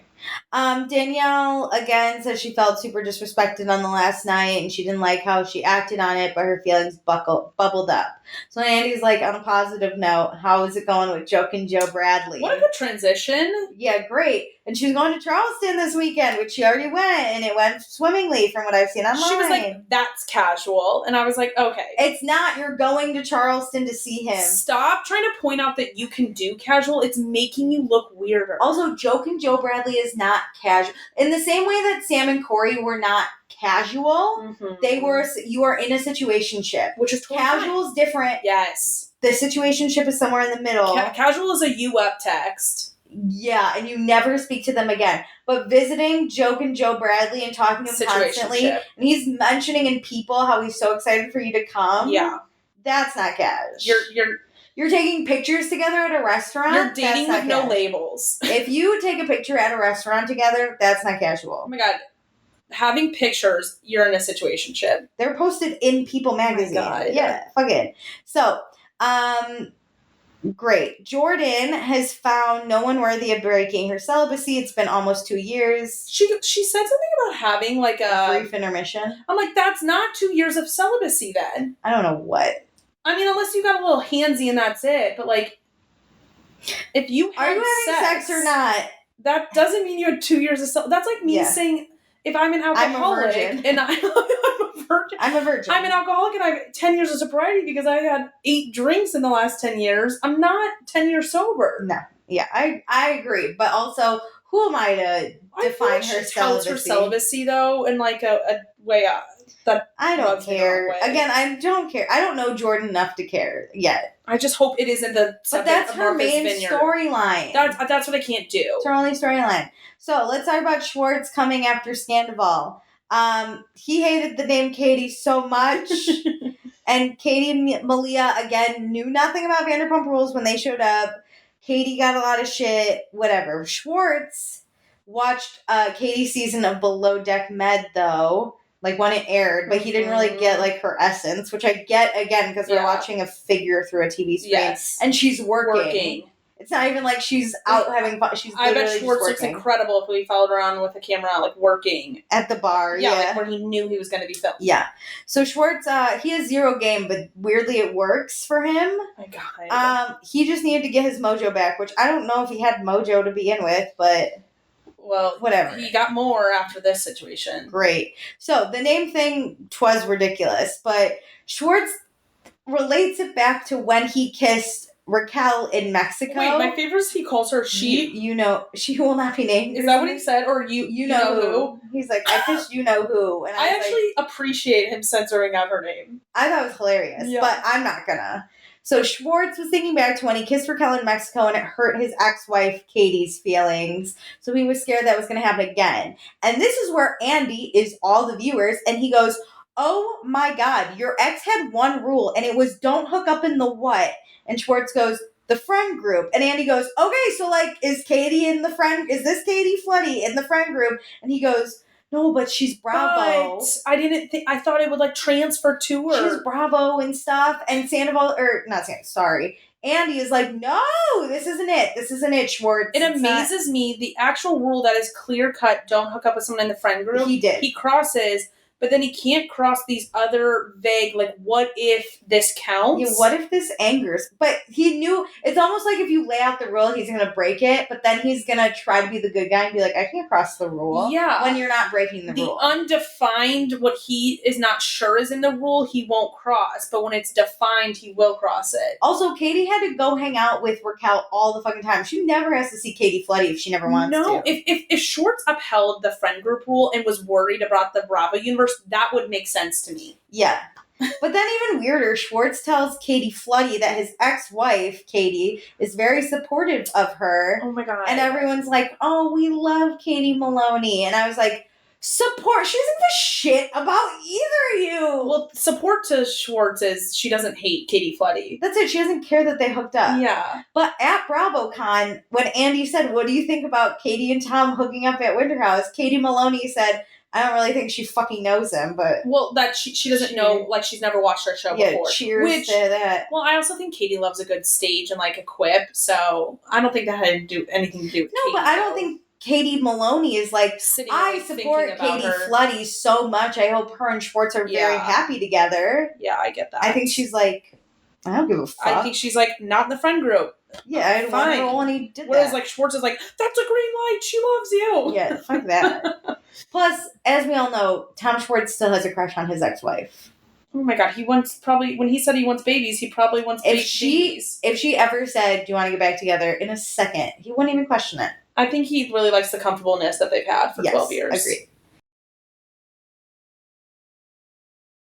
So, let's talk about the bathroom hookup. Everyone cracks up about the bra at the door. I also found that fucking hilarious. Okay, but it makes sense to me now. It does. She was de-miking herself. Yeah. It wasn't about getting the bra out of the room. Sense. It was about getting the microphone out of the room. Yeah. Because I bet they didn't turn it off. It was just get it off. The mic was, in the bra. So, Katie and Tom hung out in LA. They did Jello shots with Malia. Andy heard something because Katie came to do an interview in LA and she had a bruise on her forehead and production thought it was a sex-related injury. They say no, but they're giggling like crazy. So ew. So either they did have sex or it happened in such a hilarious inside joke way that it's not worth explaining. I get it. I've gotten a concussion from sex before. I know. I think you told that story on a pre-show. It was bad. Well, it sounds like, because remember at the end of the episode, Schwartz was saying, like, I'll see you in LA. It sounds like Katie and Malia actually flew to LA, I think, with Schwartz probably, and went to LA to do their interviews before boarding their boat. That's smart. Yeah. Or maybe. Okay, so Katie and Tom stay in touch sporadically. They're all going to hang out tonight, so who knows what happens. I hope they banged, just kind of for the fun of it. I just need someone to tell me if Tom Schwartz is good in bed or not, because my guess is no. But Katie while dating Tom, Katie Maloney while dating Tom would have said probably, like, he's okay. She probably would have never said he's good. But post-divorce, she's probably like, he's really bad. I think even when they were in their relationship, like, we're in season 5 now, and, like, they hate each other. I just don't think she'd ever say the honest answer. I think she'd always try and bring him down. I was about to say, I think the whole goal is to bring him down and not to just be I need a third party to tell me if he's good or not. I want, like, Joe, that girl he's going to hook up with on this season. It could be this Katie. Just somebody. Is it good or bad? I need to know. It's making me think about that date Schwartz went on season 10. Terrible. That's why I'm like, there's no way he's good in bed. No, he has to be. But also, right? Why would Katie stay, like, with him in the early relationship? But also, he seems like the type of dude that would be really attentive to you. I feel like he would be attentive in bed. But I don't think he's, like, mind-blowing insane, but I don't think he's bad. No, like, I think Corey's crazy sex. Oh, yeah. Like, he's hitting you. And, like, Austin, I bet, is really good. Yeah, but, like, I talked to Schwartz for 2 seconds, and I'd be like, no way. But also, there has to be a way. I'd be, I think, happy. I think on a scale of 1 to 10, I feel like 6, 7. Okay. Yeah. And I think, like, Austin and Corey are, like, 10. I think Corey's a 10. I think Austin's an 8. Okay, if Schwartz is a 6, 7, then I think Austin's an 8. Because I don't think Austin's great. Mind-blowing. But he's good, so people put up with his shit. He's good enough. Yeah. Corey, I think, would. No, I think Schwartz is good enough. I think I would die Austin for some good. Corey, yeah. And Corey is great. I'd be Sam. I'd be like, I'll be in an 8-month situationship. That's fine. I'm in. So, speaking of Sam, she's here. Corey had F-boy vibes in the house, and we see what Corey actually said. We finally get the montage. Ooh. Okay, let's talk about the situationship and Malia and Corey and Sam. Corey's intention when the season started was he was going to push the boundary as far as he could go, but not physically cross it, which immediately is douchebag. Gross. Okay, because Sam and Corey are in a relationship right now, so him even saying this in front of her. Douchebag. I'd be pissed. I'd be pissed. I'd be pissed. Me and my little, like, side piece are not going out with this group tonight. I'm going home and we are screaming at you. Yes. And when I said we, I mean you and I are going to scream at my boy. We're killing this man. He's murdered. Yeah. Are you kidding? I guess he is mind-blowing sex, so maybe I'll sex with him one last time and then we can murder. I'll wait outside with my dagger just waiting to murder. Okay, so Corey and Sam did have a conversation not to hook up with other people. So Andy asked Sam, like, did you see what the whole house was talking about as far as, like, Corey didn't support or, like, announce he was in a relationship, really? That would bother me so much if we had defined you are not going to hook up with anybody in this house. But you're like, I'll do everything I can to outside push of that boundary. Yeah, like, I would have expected then Corey to go into that house and be like, oh, I will not hook up with you because I have a girl I really care about. No, we have not defined it. Like, I really like her. It's murky between us. This decision together. Like, it's murky between us, but it's not murky between me and the people in the house. He could have easily said, we're not like official, but we've made the decision not to hook up with other people. But I'm not interested in anybody We're exclusive. Here. You didn't even have to go that far. I am not interested in anybody here. I have a girl back home. Yeah. I'm trying to figure I will not hook up physically with anyone. Yeah. He could have easily said that. Instead, he's like, Well, I don't know. So Sam says she's annoyed with a lot of things, but mostly with Malia for insisting she doesn't have feelings for Corey, which I was like, this was on the bottom of my list of things I was annoyed for you about. I was like, oh my God, what am I not remembering? Corey really does not, and I get she's girlfriend, Corey's girlfriend, so they probably discussed this in private. Sam and Corey, you're saying. Yeah, sorry. Sam and Corey are actually dating, for real. They discuss this in public or private a lot. Yeah. I get not wanting to out your dude in public. Yeah. But this is what you're most annoyed about? I can't believe Corey is letting her spiral down. I also can't believe Corey didn't say, it's not a big deal. Actually, you know what?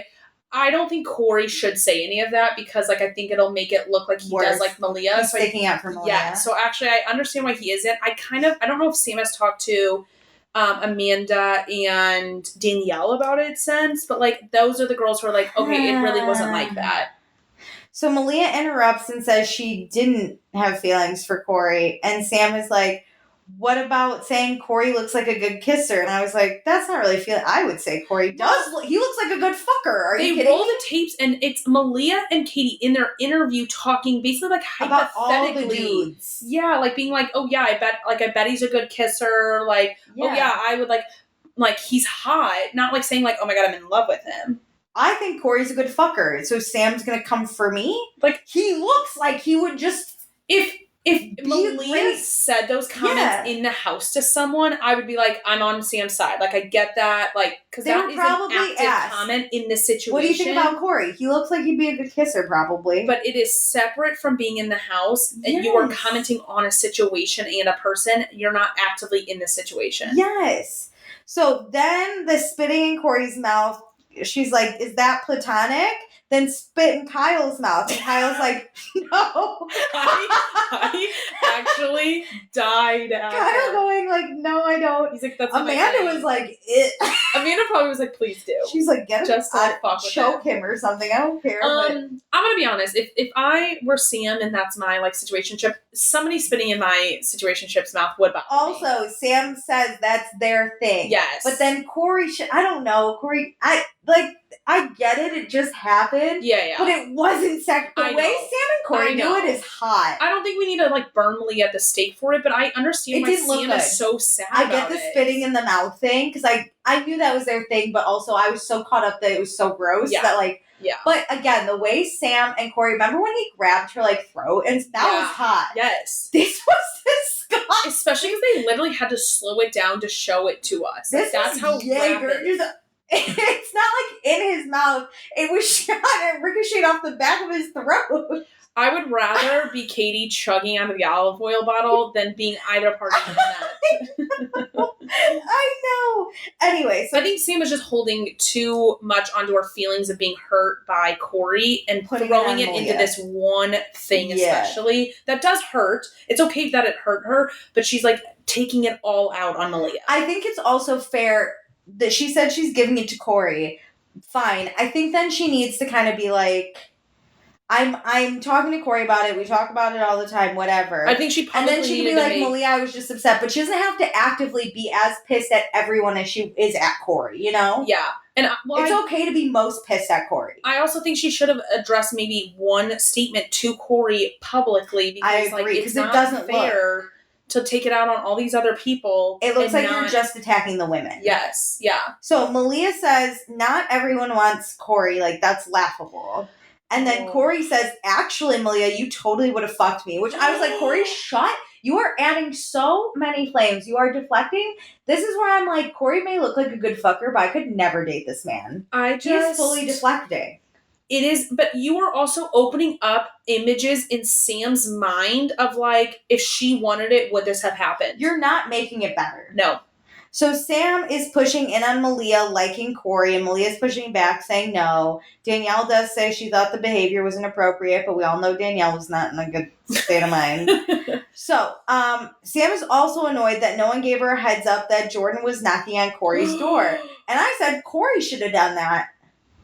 Oh. Who else is going to tell her? Jordan, who doesn't even know who this bitch is? Well, because to be honest, I would be scared to be the messenger who's shot.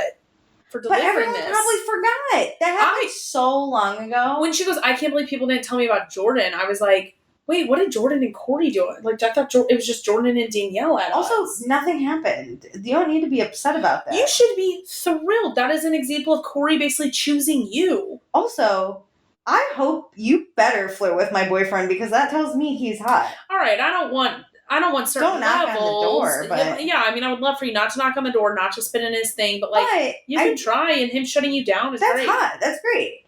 But like, Corey should have been the one to tell you. The rest of the house is not responsible. I think overall, Corey should have. Corey's enemy number one in this situation. Sent a list of what like happened in the house to prep her and say, hey, like the Casey thing. Hey, this happened. I think it's best if we handle it off camera. Yeah. Hey, like here's what you're walking into. I think him saying all the girls really want me when she first came really set it up badly. I also think, like, to me, the knock on the door wouldn't have been a big deal because if I'm Corey, I didn't open the door. Here's the thing. You either say everything or you say absolutely nothing. But I think the other thing is, this is telling, if she's really upset about this, that no one gave her a heads up, that's telling me Corey has fully deflected being like, Amanda's one of your good friends. Danielle's one of your good friends. I told them that this happened. Right? Because she's not mad Corey didn't give her a heads up. She's mad someone. She's publicly not mad. I mean, who knows what their conversation is. But then also that tells me Corey's not being like, nothing happened because I said I didn't answer and like she didn't come in and I locked the door. Yeah. He instead is like, Jordan totally wanted me. She's upset by it. Why? To me, this isn't a big deal. He's adding. This tells me he's adding to it. So that's the thing. That's the thing is the way he's deflecting is not helping diffuse the situation by being like, babe, like nothing happened.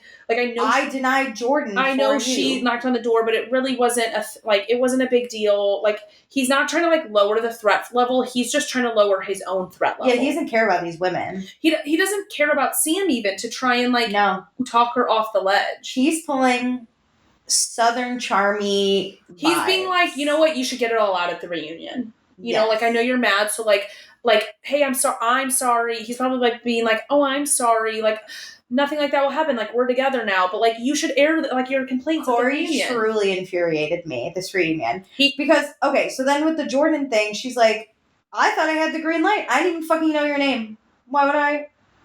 What? Corey didn't tell me your name. Why is this on me? But then Malia enters and is like, look, Sam, we didn't know about you. Yeah. He didn't tell us.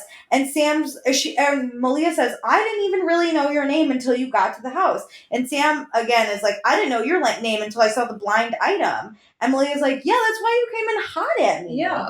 Like, you already had this in your head about us. You never gave us a fair chance. I think Malia has moved on from like being mad at Sam for coming in so hot, and like Sam's got to move on from them not knowing. She can't. It's not really their responsibility to investigate his relationship status. Sam is putting the blame on the entire house when 90% of these people don't even really know her past anything. But they did the due diligence of asking. They asked, and that's all they're responsible for.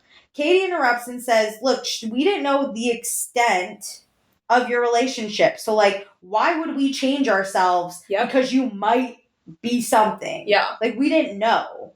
And so Andy interrupts and says, does Corey get any of this backlash? Mm-hmm. Because it looks bad. It's looking bad for Sam. It's gross. Sam says, all the time, every day. To which I go, this relationship probably won't last too long. If they're still talking about it in December... Unless they had to relive it. If she would have said, like, lately a lot. Like, because it's really hard to watch this through. Also, she didn't... Remember at BravoCon? She's like, I'm not watching. Which, this makes me really sad knowing that they actually got... like, define the relationship in the Winter House. The minute, like, I would have gotten back to New York, I would have been like, sit down and tell me everything. Yeah, I would have been like... It seems like they have not talked about it and lived in this la-la land. I also would have asked, like, Amanda. I would have been like, what else happened? That's it. It's like, I would have asked anything. To be honest, I feel like I would have, like, confronted Malia again and been like, listen, this was really hard for me. I came in hot. Let's talk. I've talked to Corey, but I want your side, too, because, like, I want to make sure I'm prepared for everything. I want to know that I'm in a good spot for myself. And it just seems like they buried their head in the sand of being in a relationship, Corey and Sam did, and now it's finally like... She had to watch it for the reunion? I bet. Oh, that's the thing. She probably ignored it for a little bit and now had to watch it. I bet she had to watch... Because BravoCon was what, October? She hadn't watched it. Mm-hmm. So before this was filmed in December, she had to watch the whole thing. Now she's mad. And now this whole thing is coming. Your relationship was built on shaky ground because you didn't fight through this. You didn't care to ask and find the truth. That's what we're assuming. I mean, I have no idea. So Malia is kind of like, thank you about Andy asking about Corey. And Sam goes back at Malia for not knowing her relationship. And again, Andy's like, you're really coming at all the women, but no, like, what about Corey? It's his responsibility. So Malia says that Sam came in hot, and instead of talking to the women about it and saying, like, what's been happening with Corey, that's where you get the real answers. It's not your fuckboy boyfriend. Yep. She didn't even do that with her friends. That's what I really am mad at her for. Yeah. And she came right out and was like, all the girls want Corey's dick. She believed that. Here's the other thing. Let me tell you. Any man says, all the girls want me. Gross. There's something fishy. I understand maybe why she didn't go to Malia, because she did see that blind item, so I wouldn't trust Malia. I would have went to Amanda, who has the most calm head that you already know. I would have gone to Kyle and Amanda. I would have been like, listen, I want to know. They know me, they love me, they have my back, but also, like, I think they would have seen it from a higher perspective of, like, my emotions are involved, so I'm coming in. Amanda would have. She's in a situationship. Also, they're in New York with Sam. They're not in with Corey. Yeah. Even though they both are new, they probably see Sam more than they see Corey. Yeah. Okay, so then Sam says Malia was disrespectful in front of Sam's face. Amanda interrupts and says Corey was actually disrespecting you in front of your face, which I thought was great. Sam says she came in with all the info that Corey said.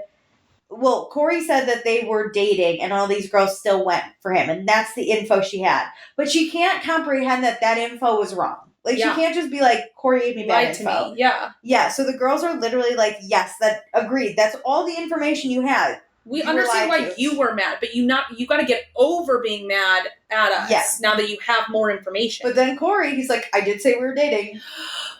Deflect. Eye roll. And Sam says it's been a real strain on their relationship, which again, it's not looking good. That makes me really sad because I liked them from Summer House.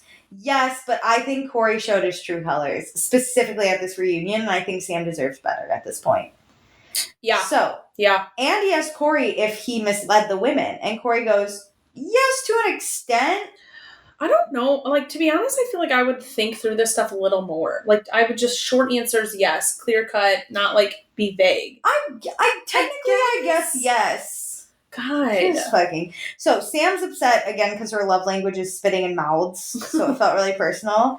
Malia says she has never seen Summer House. She didn't know who Sam was, which I think is a good argument. I didn't know. When this happened, Summer House was just airing. Like, Sam's first season was maybe a month and a half into airing, maybe. Also, so again, we've agreed Malia and Katie have not watched but anything. Like, what is Malia gonna do? Lay in her bed in the winter house, like you said, binge about the boats, and binge, like, to know who Sam is? When she doesn't even actually know Sam's name? Yeah. And, like, Corey and Sam hadn't met yet in Summer House, so to be honest, none of the context is even there on the show, like, end. Yeah, so, Malia says she's never seen Summer House, didn't know who Sam was, and Sam goes, now you'll never forget, which I was like, you need to be less hot towards these women. Also, you are no Queen of Bravo. You are looking like kind of trash. I'll say it. Calm down. There's nothing trashier than women who defend men and attack other women. You're not seeing it clearly. Yeah. You're blindly defending your man. You're going way too hard, and then, like, you're acting like you are owed something when you've just started on Bravo. Like, I believe in, like, hierarchy and, like, kind of social settings a little bit of, like, you just stepped in. We don't know you. We don't care about you. Yeah. Why am I going to bow down to you and investigate all this stuff? Malia's been here longer. You're good when, like, you're not even actually on this show. Like, at this present moment, the only reason you came is probably producers greenlit you coming because there was drama around you. Yeah, no one cares about you. Who the fuck are you? So Sam and Corey talk about this every single day, but Sam's totally, like, missing the mark. So we will move on.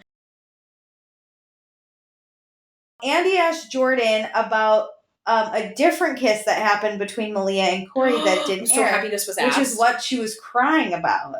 So Jordan says, no, there was another spit moment that wasn't aired about. That's what she was talking about.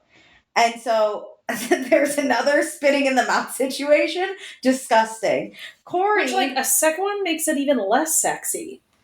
Yeah, because what I'm imagining, maybe because she said having in a bathroom is like mouthwash or more alcohol or like something stupid where like somebody ran in, or like maybe Corey did it back to Malia, you know? Like, yeah, he says it wasn't sexual. No. And Sam is like, if it wasn't sexual, then why was Jordan crying? And I was like, because Jordan was hammered. I get Sam saying that though. I do too.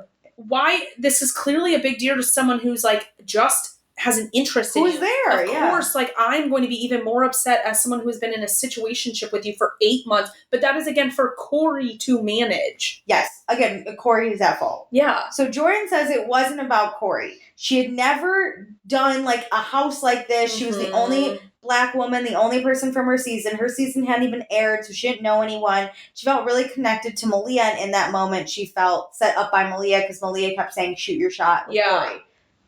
But then overwhelming. She's spitting in the mouth. So Jordan owns, like, it really wasn't about that situation. It was just, like, the whole environment. I think it was just the camel, or the straw that broke the camel's back. Which makes a lot of sense, because then Jordan says, like, that was, like, day 3.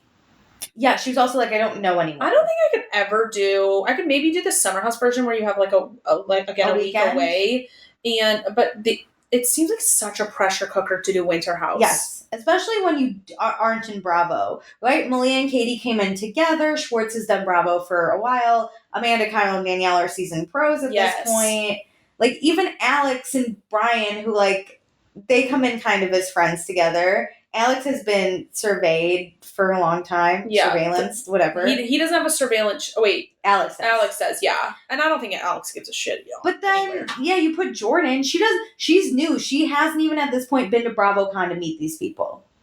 No BravoCon, her thing has not aired at this present moment. Like, she is truly a nobody. Yeah. Like, I know Malia said Sam is a nobody. She's believing in this hierarchy. Jordan is like, a nobody. I was no one. Yeah. Trying to, like, not get into trouble. So, Sam's an idiot. So, Sam says to Jordan, you don't really know Malia then, because she's not going to be a girl's girl to one girl and a guy's girl to me. Sam, you don't know Malia. That's also not the definition of girl's girl. No. You can roughhouse and be friends with dudes and still be a girl's girl. Also, if you watch this season, Malia is the girl's girl. Yes. And listen, I understand. I do think, okay, in the greater universe of the world, it does frustrate me when people are like, no, that person's such a great person because they treat me nice. And I'm like, you have to look at how they're treating everybody. And in the grand scheme, she even treated you kind of well once you explained. That doesn't mean off the bat I have to just treat you incredibly well. I'm going to try and... Because you're a girl. Yeah, I'm going to try and treat everybody with respect. But I do think Malia is consistent with how she treats every girl. Yeah. You came in hot at Malia and she was defensive. That doesn't mean she's not a girl's girl. Yeah.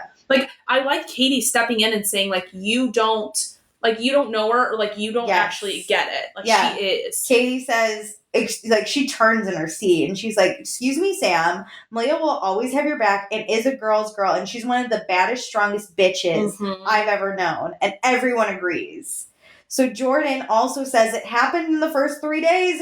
You weren't clearly in a situationship we didn't know. Also, being a girl's girl does not mean you just roll over and just take whatever another girl's going to give to you. Yeah, no. Being a girl's girl doesn't mean supporting all girls. It's about how you... Or not supporting, but being great to all girls. It means supporting your girls is number one. Yeah, and, like, you're going to lead with supporting girls over guys typically. But if you attack me, I'm not going to be like... That's the thing. But I'm not just going to keel over and die. If you're not being a girl's girl to me, why am I going to be a girl's girl to you? I'm not going to reciprocate it for no reason. Yeah. So Sam doesn't know how it couldn't be clear because she talks to Corey all the time. And I'm like... Again, why your would we know? Phone, bitch! Why would I know that? That's a one-on-one communication. And Kyle says, he looks at Sam and goes, these girls in this house didn't know the half of it. You have to give them the benefit of the doubt.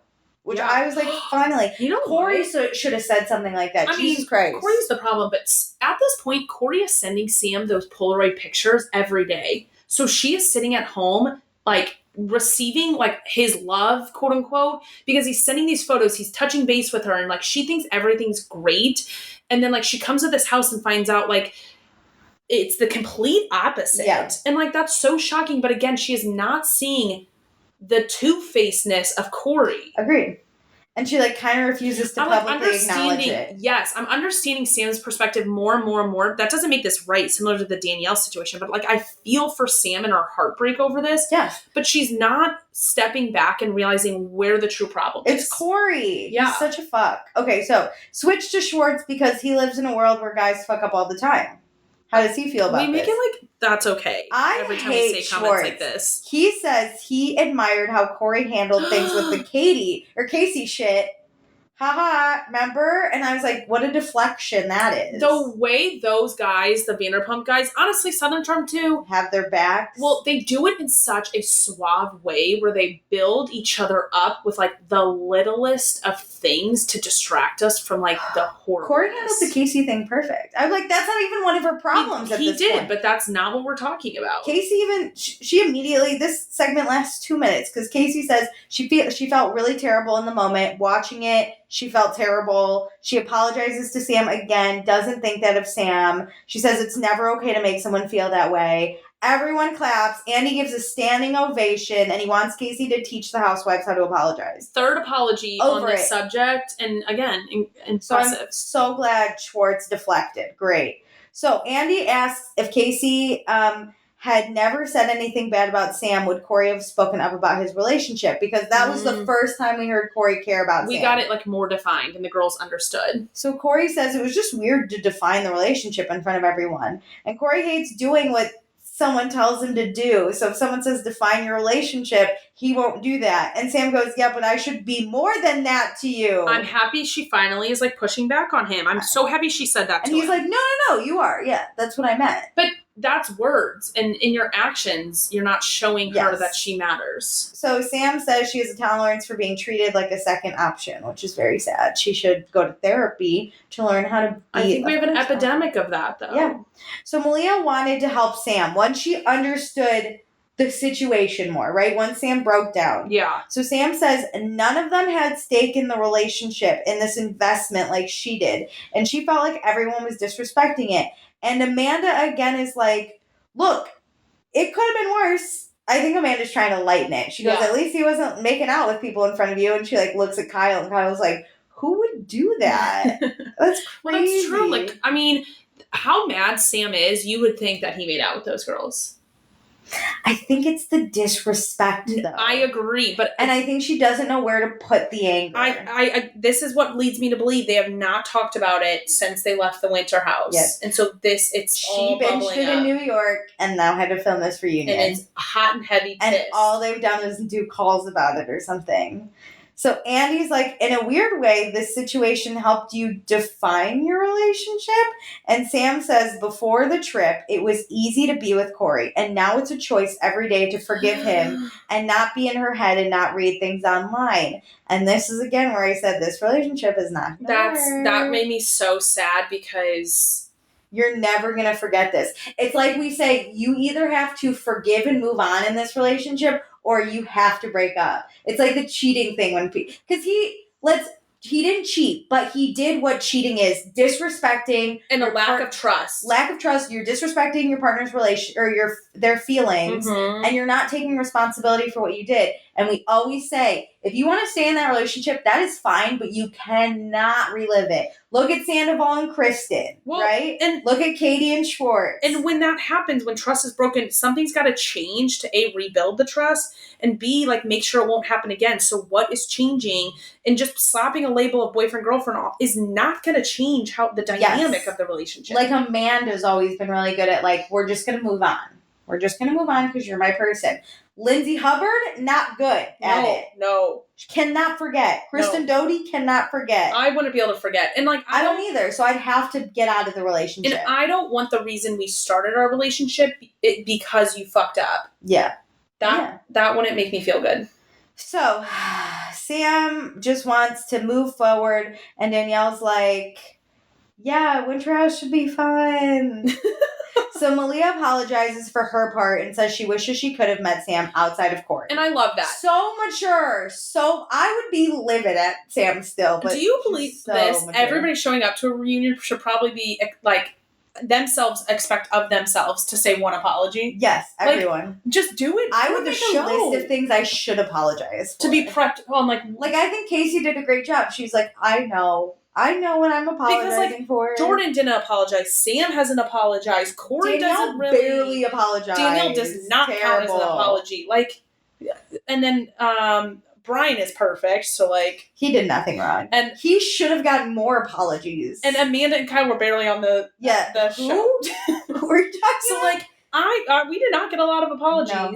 Casey's true queen of this. And Malia, honestly, Malia's true queen. To be honest, I feel like, Alex didn't do incredible, but I feel like he's, like, owning his part a little bit in it. I think he should have apologized, though. Yes, but more than Danielle and Jordan are of theirs. Yeah. Yeah, Alex is just like, I'm trash. Alex is like, I know I suck, so Casey called the wrong person trash. It's me. True. So, final thoughts. Does everyone have one last regret? Oh, my God. This is where it was very clear people suck. So, Casey joked, because she has no regrets, she wishes she had more clean underwear. Great. Brian says he wished he had portrayed himself as someone who had more game. Great. Amanda said she had FOMO for missing out on the late nights. Good regret, because we regret that too. Kyle said he roundabout, not feeling like he spent enough time connecting. Fine. Oh my God. Then we get to Danielle. She did mention Jordan. She wishes she had been a better wing woman to Jordan and Casey. Not great. No. Could have said something like, I regret fighting with Jordan. I regret letting my emotions get the best of me and pointing my anger at Jordan. So not self-aware. That was bad. Yep. Jordan says, not making it down the mountain snowboarding. Oh. That was terrible. Corey says, not defining his relationship going in the house. That one's good. No, that is, again, the bottom of the barrel. But at least he's addressing the actual, like, everybody else is like, oh, I don't see the elephant in the room. At least Corey is on topic. No, his should have been, like, not being honest. Actually, he kind of did not define the relationship.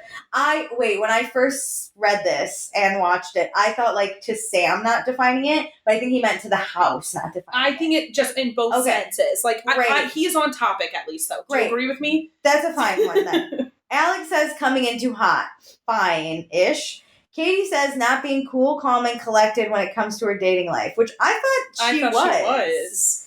And then Schwartz says being needy and not getting to know Sam better. The way he's like, Sam, I only had like 2 days with you. We connect now. He's like looking at Corey like, you fucking love Sam. He's like, yeah, we're friends now. I'm like, you guys are not friends. There's no way. I was literally like, that's your biggest regret? That is the most Schwartz thing. Here's the other thing. He could have said something stupid like, falling down the mountain too many times. I would have been like, fine. Yeah.